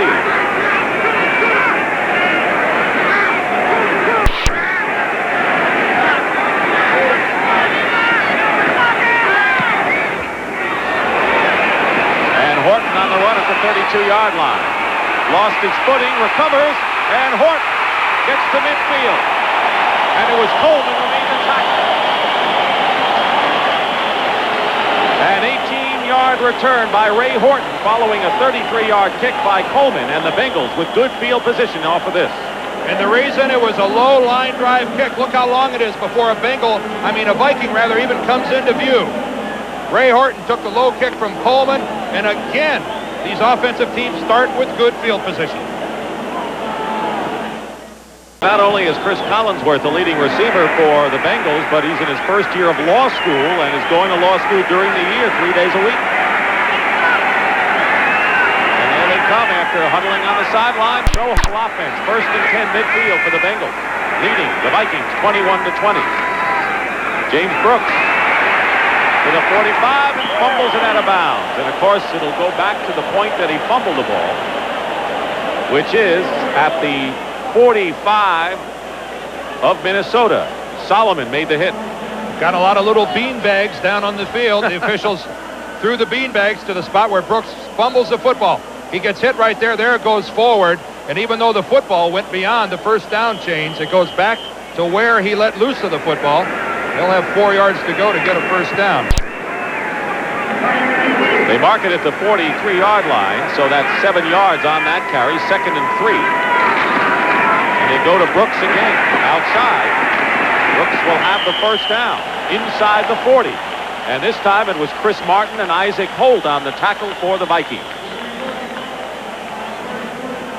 Brooks spent his first 3 years with the San Diego Chargers, and this is his 3rd year with the Bengals. And a lot of people think that he's quicker than Marcus Allen. And when you swing the ball out of the backfield to him, well, you could look for a touchdown any time. 1st and 10 Bengals on the Vikings 37. On the draw, Bill Johnson. To the 33, Tim Newton there for Minnesota. If you're wondering why Bill Johnson is in the ball game, it's because Larry Kinnebrew, normally the starting fullback, was benched today. Sam White's upset with Kinnebrew, is being overweight. fumbling the football away last week. And Larry Kinnebrew right in the pines today as Anthony Munoz and his left leg show us it's a tough game. 2nd and 5 at the 32. Johnson, before he gets underway, is tackled at the 30-yard line. There's the time remaining in the third quarter, 21-20. It was 21-10 Cincinnati after one quarter, and the Vikings outscored the Bengals 10-0 in the second, and we have not had any scoring so far here in the third. Bill Johnson, by the way, has averaged nearly 7 yards a carry in place of Kinnebrew. 3rd and 3. Esiason. And he must have been going for Collinsworth. Pass was over his shoulder and a mix-up on that route. Incomplete, 4th down. Well, the Vikings came with a blitz. You see Joey Browner, number 47. When the blitz comes in, Esiason is expecting a change in pass routes by his wide receivers. That time he delivered the football. The receivers didn't realize it was a blitz, and they ran the wrong pass routes. Jim Breach is in to try a 49-yard field goal. He's missed one from 19 yards. Holding will be Kreider. The long, as you saw, had been from 51. And this kick is way off the mark to the left. And Breach is 0 for 2, and we'll hear the boos. It'll be Viking ball when we come back to Riverfront. Remaining. The game's better than that Tiger thinks it is. Everyone at Riverfront here in a fever pitch this afternoon. Almost. That's right, the camera's on you. Look at it. Vikings feel they've got to be due to win a close game. They've lost 3 by 3 points or less and another by 6 in overtime. Leading or trailing by 1 right here. 1st and 10 on the 30-yard line. Wade Wilson on a rollout goes cross field to Jordan. And the tight end gets away from 1-2 tacklers and penalty markers thrown. Jordan gets to the 42-yard line, a gain of 11. Tim Crumry on the tackle. But a flag was thrown. So Cincinnati's defense held after the Bengals had the ball at midfield. Illegal use of the hands, 24 defense, a shot to the face, 5-yard penalty. Lewis Phillips. And he's doing battle with Anthony Carter. There it is. See the shot. Oh, a left, a right, a left. Mike Tyson. Yeah, right into the head of Anthony Carter, who retaliates with a little over-the-shoulder kick. But Lewis Phillips, rather, gets caught. Illegal use of the hands and 3 good shots to the head. Cincinnati today defensively really hurting themselves with a lot of unneeded penalties. Alfred Anderson and Darren Nelson in the backfield. Play action 1st and 10 at the 48. Complete to Jordan out of bounds at midfield. Picked up only 2 yards. David Fulcher on the tackle. Clock running. We have 3 minutes and 22 seconds remaining in the third quarter. Anthony Munoz waiting for his turn again. No scoring in this third quarter. 21-20 Cincinnati. Bengals also looking at the scoreboard. At least the fans are. Where Cleveland and Pittsburgh were tied the last time we checked. Alan Rice comes in for Anderson. Wilson chased by Emmanuel King, and his pass intended for Carter, incomplete.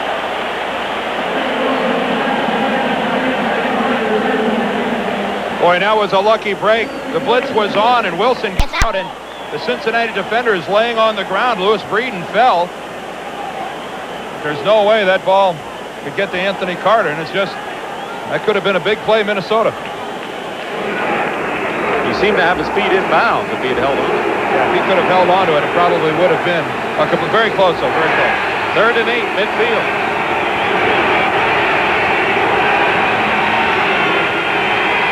And they swing it out to Rice, and a great tackle by Ray Horton.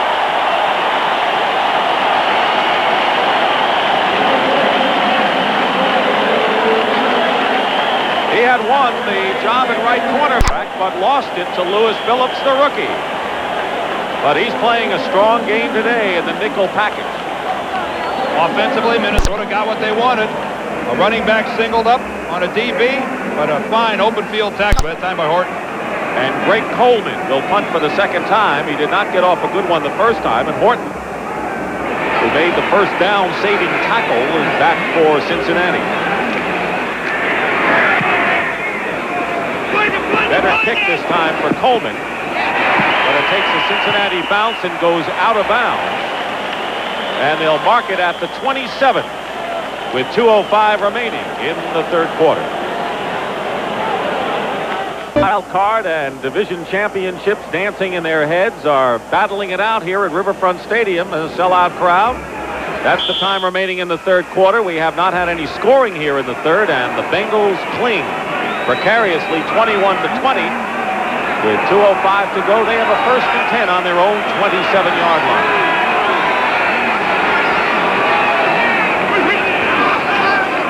Boomer Esiason completes to Collinsworth, and a 1st down, and Carl Lee knocks him out of bounds. Esiason, who had his biggest day last week against Seattle, completing 22 of 33 for 335 yards. And I think we saw Boomer that time look over to Sam White on the sidelines and say, "I've got the play. I'll call it myself," and that's what he's doing. This time Cincinnati not using the no-huddle offense. That time, by the way, it had to be a blown coverage for Minnesota. Collinsworth didn't have a Viking within 5 yards of him. 1st and 10 at the 41. Esiason completes this time to Eddie Brown, who gets by a defender. Into Viking territory, another 1st down and out of bounds.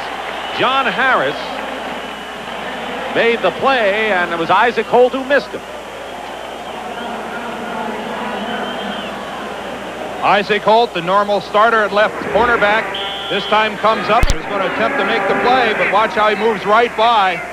Way too high, it's just a fake, and moved back to the inside by Eddie Brown. And now it's Cincinnati who moves to Minnesota territory.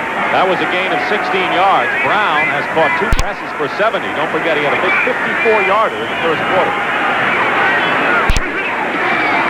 This time it's Brooks up the middle. And James Brooks inside the 40-yard line. It'll be 38.5 with 1:40 remaining in the period. David Howard and Doug Martin on the tackle for the Vikings, who are playing without Keith Millard, who not only leads the Vikings in quarterback sacks with 8.5, but has been an inspirational figure on the whole defensive unit this year. He's also been their signal caller among the front four.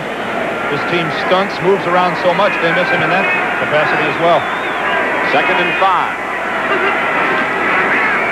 Johnson. And Johnson, tough to bring down, will have another Cincinnati 1st down. At the 27, 12-yard gain. Joey Browner and John Harris on the stop as the Browns have regained the lead over the Steelers, 28-21. And limping is Joe Walter, the right tackle for the Bengals. Joe Walter, watch him on the left side of our screen. He ought to come into the picture. A player is going to fall. He screens off for Johnson, but right there into the back of his knee. Scott Studwell came falling in. Joe Walter has to come out of the game, but a huge hole up the middle for the Bengals.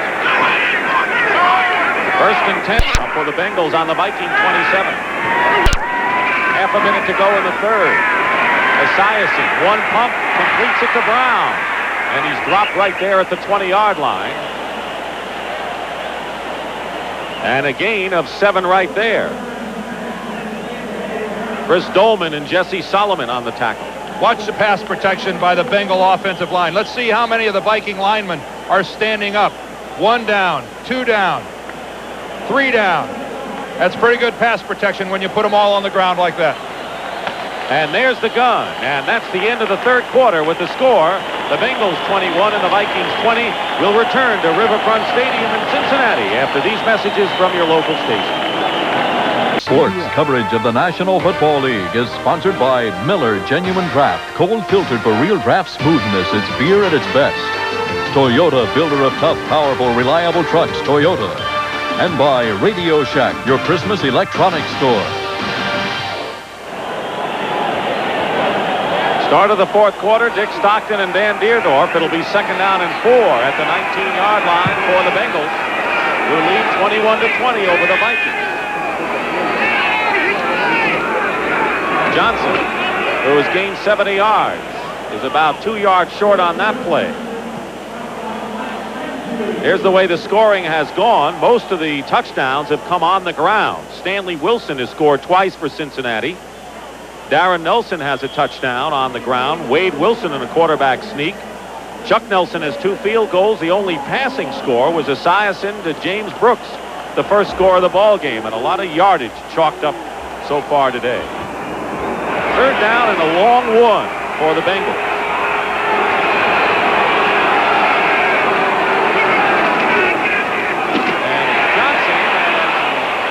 Been stopped short. Mike Stensrud and Walker Lee Ashley both came up strong, and Brian Blados, who came in for the injured Joe Walter at right tackle. Let's see where they spot the ball. It's close. Here comes John Madden's left foot, right foot theory. Right foot. They're going to measure. Jerry Burns all the way out onto the field, wanting to take a close look at this spot. Remember, he didn't like the one that Wade Wilson got on the quarterback sneak. Bill Johnson looked shaken up for the moment, and he appears to be all right as he's trying to shake off the cobwebs. They're short of the first down by inches. So once again, a decision for Sam White. Breach has not done it for him so far today. And they're going to go for the yardage. And in comes Larry Kinnebrew. Those aren't boos that you hear from the crowd. Those are brews for Larry Kinnebrew. What does he weigh now? Well, it's somewhere between 260 and 270. Kinnebrew has scored 5 touchdowns rushing. He's a big tank. And he's in there on 4th and less than 1. And we're going to get a false start. Penalty marker down. They have the yardage, did Kinnebrew, for the first down, but there's a flag. I think, Dick, this may go against Cincinnati. One of the Viking defensive linemen flinched. 75 offense, false start. That's Bruce Reimers, the left guard, and so as a result, Sam White is going to have to go with Jim Breach anyway, and Breach has missed field goals from 19 and 49 yards. What a smart play by the Viking defense. One of their defensive linemen flinched like he was going on the snap of the football, and that forced Reimers to go ahead and move early. Boy, that's a good, smart play defensively. That Floyd Peters is a cunning coach, isn't he? So Breach, following the 10th penalty of the game by the Bengals, will try a 40-yarder. He's 0 for 2 today.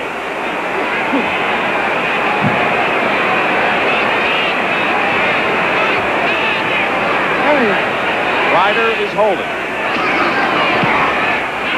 And this kick is long enough, and this kick is good. Jim Breach with a 40-yard field goal makes it 24-20 in favor of Cincinnati. And they have threatened a lot of clubs this year, haven't they? They certainly have. And that heartbreaking loss to Michigan early, they're going against the University of Southern California. 1st and 10 for the Vikings on the 36, trailing 24-20. Wilson. Incomplete to Carter, the intended receiver, and a play like that earlier in the game netted the Vikings 34 yards. That time on the strict timing pattern, the quick slant to the inside, the ball thrown way behind AC, Anthony Carter. Well, the two teams scored 38 points in the first 21 minutes and only 6 points since, so things have settled down considerably. 2nd and 10.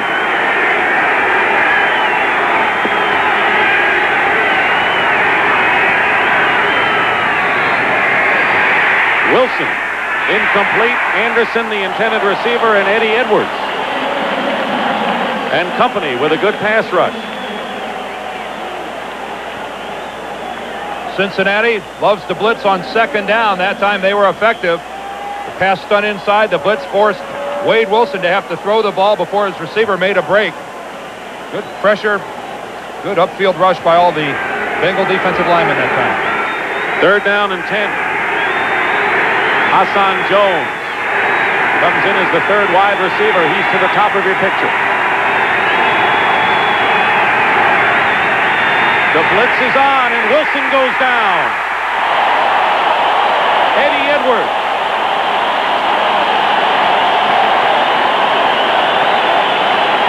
He scored his first NFL touchdown in his 10-year career last week. Watch Eddie Edwards going to come. He's going to loop. He's going to come up the middle. It's going to come from the outside. Let's take an eye on it right here. See Eddie Edwards start. Here he comes on the loop. Frumrein moves to the outside. In he comes. No way the Vikings were prepared for that stunt. Eddie Edwards comes up with the big play after a big play in a big game last week, doing it 2 weeks in a row. Third sack by the Bengals. They had 5 last week as Greg Coleman punts. Horton backpedals to the 25. And he turns the corner on the Vikings. And a good return, and a penalty marker has been tossed at the 40. Scott Studwell made the tackle on Horton, but a flag. And these two coverage teams haven't covered anything yet. Every time one of the return teams gets a chance, they seem to make a big play. Although this one, it appears, will probably be brought back. During your run back, number 26, illegal use of the hands, a shot to the face, 10-yard penalty, first down. Bobby Kemp, the guilty party. So Horton's work to no avail. They'll spot it at the 30 when we come back to Riverfront Stadium after this. And we got a report that there may be a change in that last penalty. One set of markers has the Bengals starting on their own 30. Another one has them in Minnesota territory. Gene Barth will have to sort it out, and you're going to hear it from him. Right? And it's going to go against Minnesota. You see the ball hitting upfield.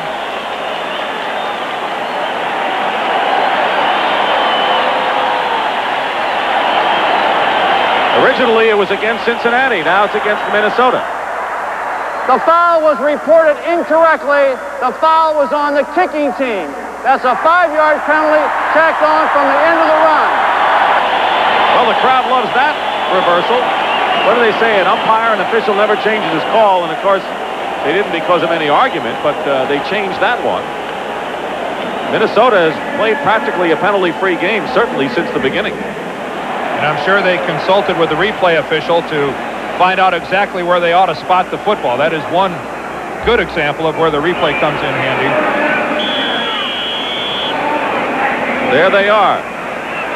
The Steelers and the Browns are tied up again in Cleveland. And now the Bengals have the ball in Viking territory at the 47. Eddie Brown gets by 1, 2, and Eddie Brown inside the 40 and tackled at the 39-yard line by David Howard with some nifty footwork and a gain of 14 yards. Well, number 74, Mike Stensrud, had the distinction of missing Eddie Brown twice. Stensrud, to the right of your screen, works upfield. He's got Brown wrapped up. Now he's going to get back up and miss him again right there. Eddie Brown, with some nifty running, takes it all the way back across field. That's kind of a mismatch. Stensrud at 300 pounds having to chase Eddie Brown. He says, man, oh man, I'm going to have to lose some weight if I'm going to have to do that on a daily basis. And Boomer Esiason threw a block in all that, too. Stanley Wilson is the lone setback. 1st and 10 Bengals at the Viking 33. The Boomer rolling out and completing to Eric Caddis, the second tight end who caught his first NFL touchdown. He's a rookie from Michigan. John Harris knocks him out of bounds. And ball is spotted at the 30. Caddis, an interesting story. He's from the Cincinnati area, went to the University of Michigan, and then drafted by the Bengals. Pretty tough to openly gloat about Michigan's win yesterday here in Cincinnati. And you couldn't either. No, I'm maintaining a very low profile. And now, shaken up Mike Stensrud. Don't forget, he's playing in place of Millard. And now the Bengals go over to the sideline, as they do, to talk things over with Sam Weich there. Minnesota has to be hurting now in the defensive line. Mark Mullaney was banged up a little bit in the first half. They're going to be short of bodies. Neil Elshire has been in there. He, of course, has been the fill-in just about every defensive line position. Tim Newton is there. Doug Martin, who told us yesterday that he's going to have to shoulder more of the burden in the pass rushing department, but so far today, the Vikings have just one sack of Esiason, and that by Stensrud.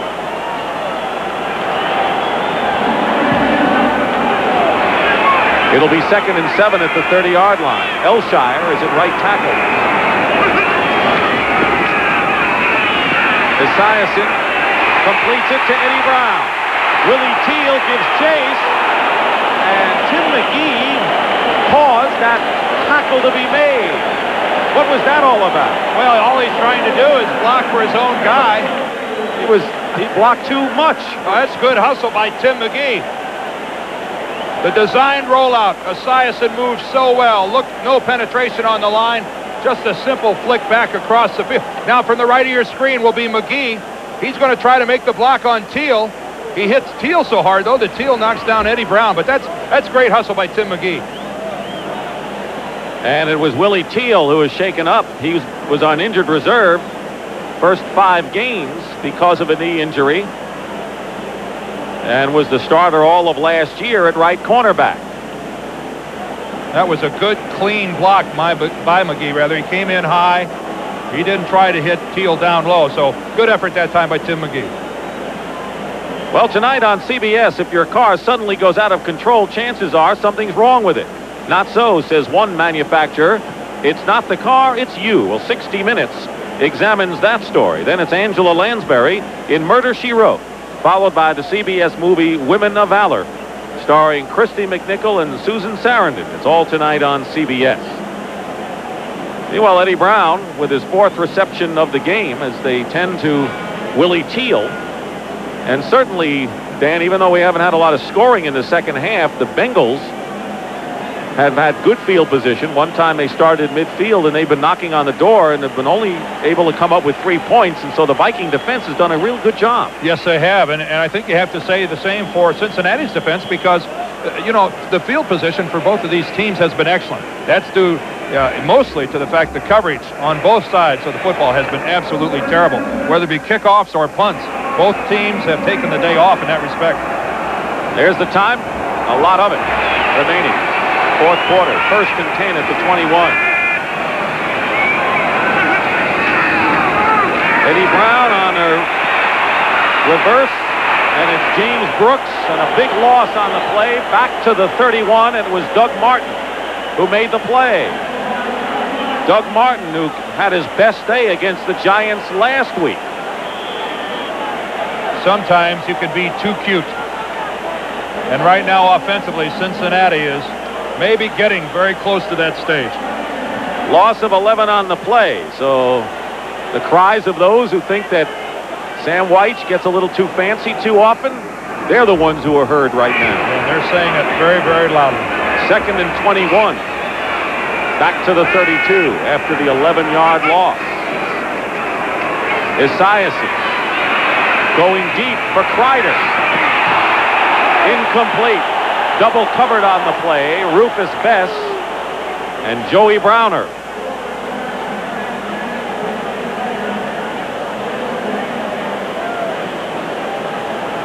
They were hoping for a flag to be dropped back in the end zone as there was some mild contact going to the football between Kreider and Bess, but no flag was thrown, both going for the football. No flag should have been thrown. It is 3rd down now and 21. So you're looking if the Bengals don't get a 1st down and go to the air on this play, on another long attempt by Breach. Maybe a triple reverse pass. Why not? The only thing we haven't seen. Rolling to his right is the left-hander Esiason, and he's decked from behind by Chris Dolman. And the 2nd sack of the game by the Vikings, and it's Dolman this time. And it'll be 4th down, and they're going to bring in Jim Breach to try to stretch the Bengal lead to 7. Breach missed 2 field goals earlier before connecting on a 40-yarder to make it 24-20, and this will be a long one. Kreider will hold, and it'll be a 50-yard attempt. The longest this year for Breach has been 51.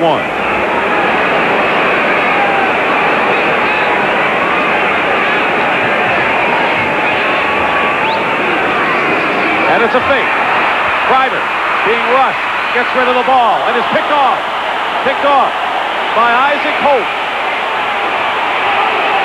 And Holt is chased out of bounds by Emmanuel King. And the crowd disappointed. Now, was this a design fake or was it a bad snap? Let's see if we can decipher it. Well, the snap is high and up over Kreider's shoulder. He bobbles the football a bit. Now, I'm not sure if that was a design play or not. Somehow I get the feeling because of the snap. Let's see if anybody went out.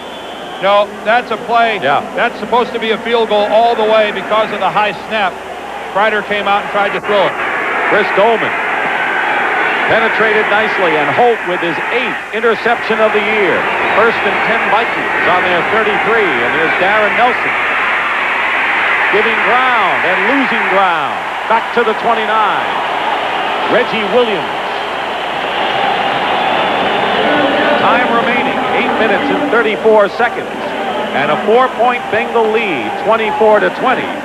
And with the Browns leading the Steelers, the Bengals need a win to stay in step with the Browns for the lead in the AFC Central. And of course, you all know about the Vikings in a big jumble for one of the 2 wild card berths.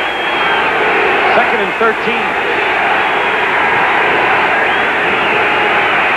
Wilson up the middle and caught by Steve Jordan in a clutch catch. And now they rule, let's see, incomplete. That's the call.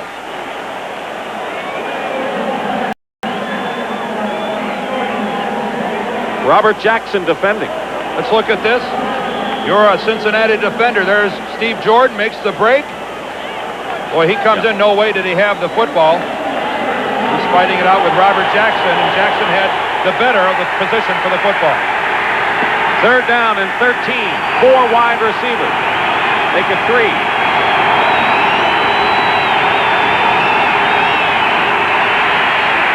Wilson going for Hassan Jones. And it's incomplete. Lewis Phillips with him step for step. And it's 4th down. A good throw by Wilson that time. Even if it's intercepted, it's as good as a punt. But the coverage by Phillips right with Hassan Jones. Just can't play it much better than that if you're a cornerback. So the Vikings, who scored on 4 of 5 possessions in the first half, have not scored on their 4, now 5 possessions in the second half. Ray Horton goes back as Coleman gets set to kick for the Vikings.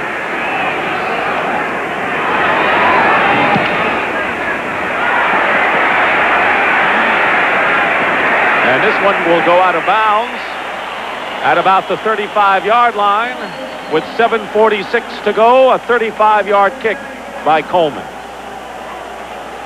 Possession for the Bengals. Well, up by 4 points, they have an excellent opportunity to, you hate to say put it out of reach, but a good 4, 5, even 6-minute drive that gets some points out of it. They put Minnesota in a very awkward position. A touchdown now would give them an 11-point lead and forcing the Vikings to get 2 scores, and the Vikings haven't shown any inclination to do anything offensively. Somehow, though, I don't think Cincinnati is going to be too fancy this offensive go-around. You know, the reverses and everything have not exactly received crowd approval. This may be a good old-fashioned conservative slam it in there. Remember early in this ball game how much success Cincinnati has had running the football off the left side of their offensive line.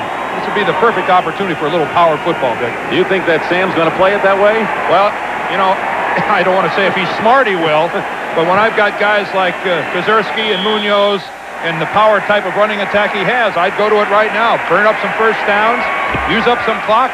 You've got the lead, play like it. Here's Ken Anderson, by the way, right next to Sam White. 1st and 10 on the Bengal 35 with 7:46 to go. And there's Stanley Wilson changing direction. And Wilson may have a first down at the 46. Tim Newton made the stop. Help from Joey Browner it is. A Cincinnati first down. Well, it wasn't pretty, but it was effective. Doug Martin, look how he gets Munoz back upfield. We've got to see the break all the way to the inside by Stanley Wilson, who showed some alert, instinctive running by taking it back across. Have to wonder where the Vikings were in their pursuit that time to allow him to do it. 1st and 10 at the 46. Stanley Wilson has 2 touchdowns today. Esiason. And it's picked off by Joey Browner. And he goes out of bounds. So Browner, with the 2nd interception of the game for the Vikings, is 4th of the year. And Minnesota takes over. Well, Boomer's a lot more effective going to his left, and that's what he's doing right here. He has a clear line of vision, but for some reason he doesn't see Joey Browner underneath. He's working downfield to Collinsworth, and Joey Browner, a good 10 yards in front of the receiver, makes a fine play getting up in the air to get it, but you have to figure Esiason never saw him. Well, the Browners, the brothers with a reunion today, are figuring in turnovers. Ross has a sack for Cincinnati, and Joey has an interception for the Vikings. 1st and 10 on the Bengal 43. And Alfred Anderson doesn't get much. And Cincinnati's defense against the run, even though the Vikings picked up a lot early, was good. That was Carl Zander in on the play. A run blitz by the Bengals that time, shot both inside linebackers, and there was no line of scrimmage for the Vikings. They got moved back a couple yards. 2nd and long at the 42.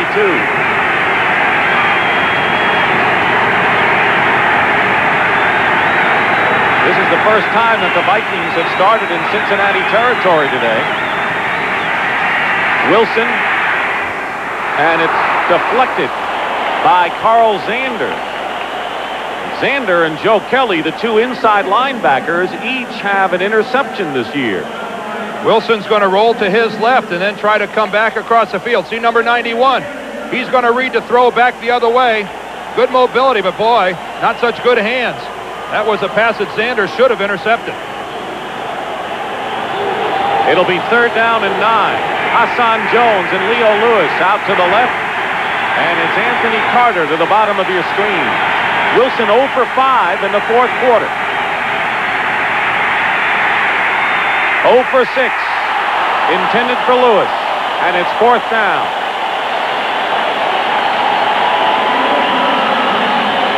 Well, a year ago against the Eagles, it was Wade Wilson who engineered a dramatic rally with his team down 23-0 and 8 minutes remaining in the 4th quarter. He engineered a Viking comeback and win, but he has grown cold here in the final quarter, and with 4th down, Coleman is in to kick it away. Ray Horton goes deep. There will always be turnovers. When there is one, you ask your defense to stiffen. An excellent job that time by Cincinnati.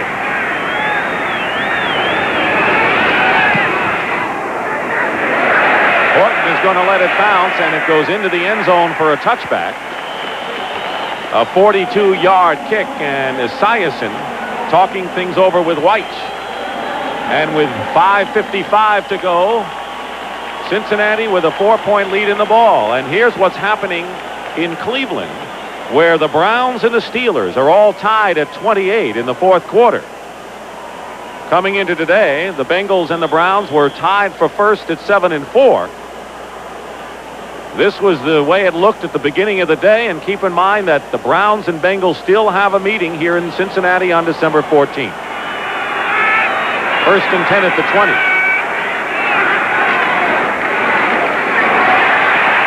Stanley Wilson, and it takes a bunch of people, including David Howard, to bring him down. Shy of the 30 and close to a 1st down, a gain of 9. And that's the kind of play to the left side that I was talking about. Another good effort that time by Munoz, Kazurski, Remington at center, Montoya. These guys are really doing a job, and that's the kind of power football I think that Sam White is going to go to right now. If he doesn't, after the last throw by Esiason, I don't know what's going on, but I'd keep that baby on the ground the way these guys can block. 2nd down and 1.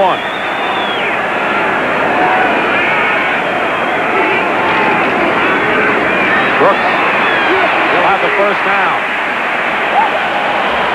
to the 36-yard line. Let's take a look now at the remaining schedule. Not an easy one, Dan, for the Bengals. No, if Cincinnati gets into the playoffs, it's going to be simply because they've earned it. Every one of those teams a winner, and some of them the best teams in the league, Denver and New York, stick out of there. If Cincinnati's able to win this division, get into the playoffs, they've got it coming to them. That's 77% winning percentage. That's impressive. Now the Browns have a much easier schedule. Yeah, only a 32% on the winning percentage side, and you look at that right there, and there's not a team on there with a winning record with the exception of the Bengals. Key for the Bengals is that they've got to beat the Browns so that they'll have beaten them twice if they end up in a tie or win. And Wilson off left tackle using some more time. So the key for the Bengals is to stay within a game when they play the Browns and beat Cleveland. Yeah, because if they have the 2 wins over Cleveland, then Cleveland has to finish a game ahead of Cincinnati to get into the playoffs. If they end up tied, that'll definitely favor the Bengals. But boy, what a finishing close we're going to have for Cincinnati. I mean, that is really a bear of a schedule. Under 4 minutes remaining in the fourth quarter. It was 21-20 Bengals at halftime, and we've had nothing but a field goal in the second half. 2nd and 8 at the 38. Brooks on a fake reverse is tackled in play, and the clock continues to run. With 3.5 to play, Isaac Holden, Scott Studwell on the stop. Of course, the Vikings badly need to get that ball back for one last burst.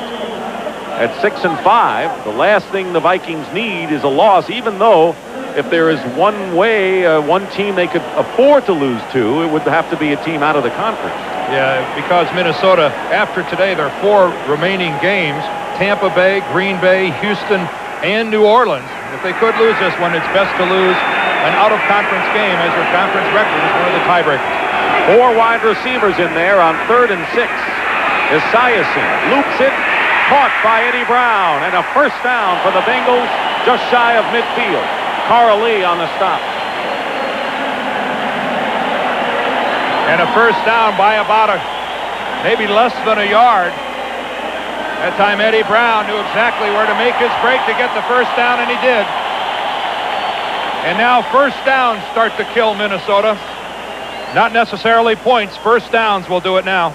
And Minnesota may soon have to start thinking of calling timeouts on defense. 1st and 10 at the Bengal 48-yard line. 24-20, Cincinnati leading. Wilson gets to midfield. Joey Browner on the tackle. And a timeout was called by the Vikings with 2:05 to go, and they'll get another free timeout at the 2-minute warning. You started talking, Dan, in fact, went down the Vikings' remaining schedule. And, of course, after this game, the rest is against conference opponents. And if you look at that record, only New Orleans, if you look at that schedule, rather, only New Orleans has a winning record. And Minnesota will have that game at the Metrodome in Minneapolis. So if Minnesota could somehow, even if they could come out and win this, boy, what a head start they'd have working against those final 4 teams. Well, that's right. If they don't win this game, the Vikings would have to win their last 4 and then go to a 10-6 record, and they may have a chance to do it. These are the division leaders right now, and you know that either the Giants or the Redskins will get one of the wild cards unless something dramatic happens. The Rams are clinging to the lead in the West over the 49ers, and the rest of the teams, this is the way the barrel looks right now. And you have to look at the Dallas Cowboys and the way they traditionally finished so strong. You'd have to say that they are really one of the contenders for that extra wild card. It's not unusual for the NFC East to produce both of the NFC's wild card teams. Coming up next, of course, the Cowboys against the Redskins, and something's got to give in that game, of course. And that'll be at RFK Stadium in Washington, D.C. Boy, they'll be rocking on there today.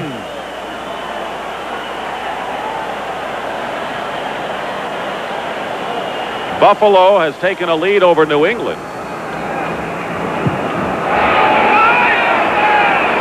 2nd and 8 at midfield. Esiason being chased by Brown. Throws it. It's caught. Collinsworth. First down, no. Shy by a yard. But he made something out of nothing. And Esiason looked as if he was hurt for the moment. Chris Martin on the tackle, and he is hurting somewhat. Well, you can teach some things, but you cannot teach this. This is nothing more than raw physical ability. Boomer Esiason, look at this sidearm throw.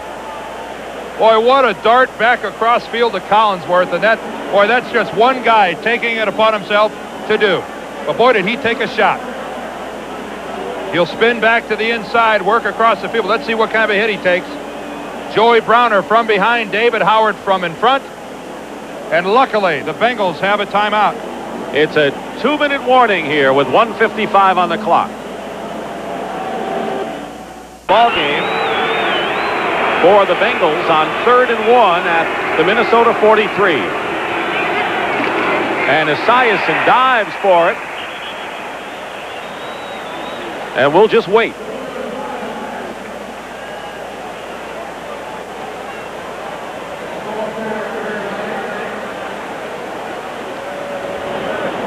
Pointing going on. The Vikings signal to their bench that they're short.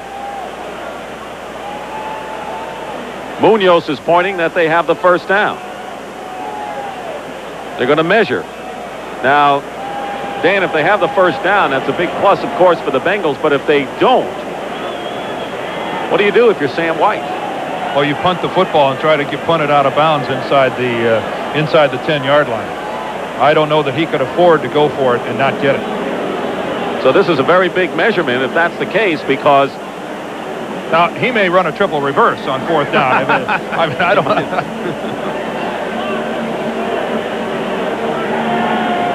I think they've got the first down.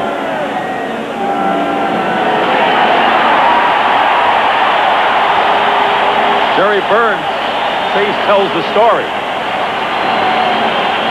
I don't think that he believes that he's gotten the fair end of the spotting game today. No. Been some critical measurements, and by and large, they have gone in favor of Cincinnati. So the Bengals have a big first down at the 42-yard line. And knowing that the Steelers and Browns are tied in the 4th quarter of their game, it's not inconceivable, of course, that Cincinnati could take over the lead in the division. Meanwhile, Dallas has jumped all over Washington, 7-0. That team follows for most of them. Not for the viewers in the Cincinnati region, however. Brooks trying to stay in bounds, can't. Stops the clock with 1:15 to go, and that's the last thing you want to do. No, that's not a very smart play by James Brooks. He got too close to the side. He's better off just sitting down. Studwell and Martin on the tackle. 1:15 to go. And now we correct the score. Washington has taken the lead over Dallas. 7-0 in the first quarter. 2nd and 7 on the 39-yard line. Well, that's a free timeout for Minnesota.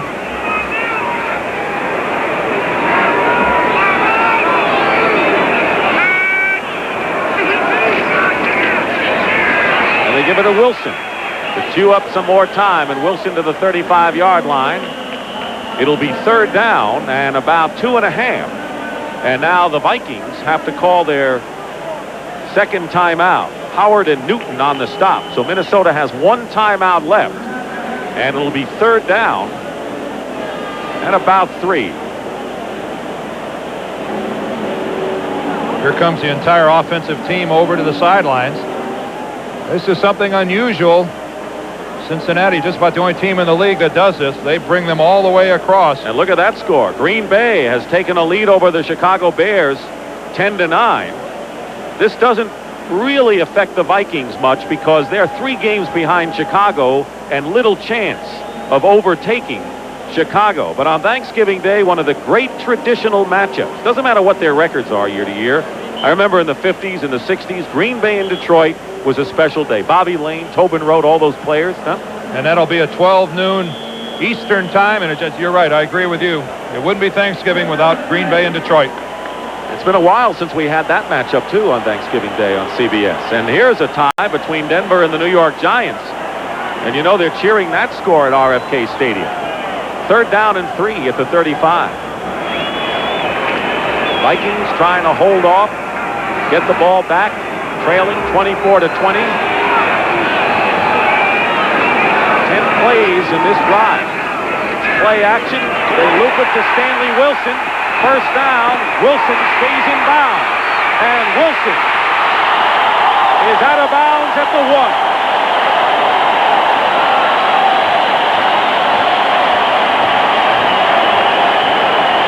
Carly and Joey Browner on a 34-yard play. If you take a big risk, often you'll get a big gain.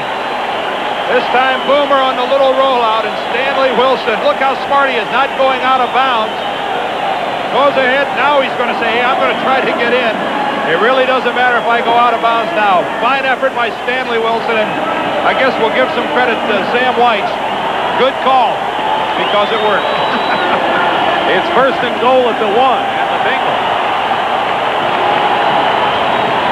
1 yard away from putting this game away.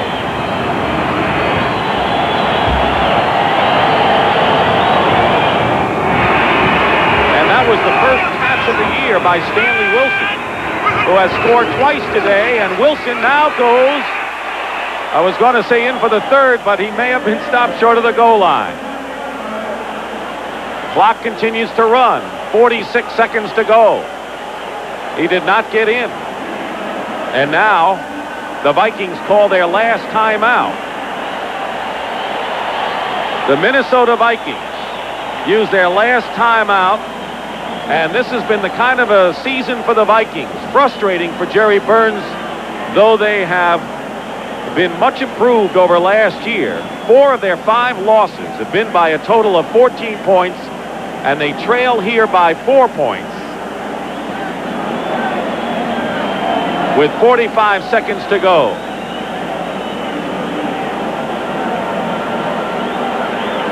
Let's talk about some of the tough games the Vikings have had. In Week 8 against Cleveland, they blew a 17-3 halftime lead. They lost it there when Matt Barr and his field goal misses. The final score, Cleveland 23-20. How about this game we did in overtime? That's Gary Clark.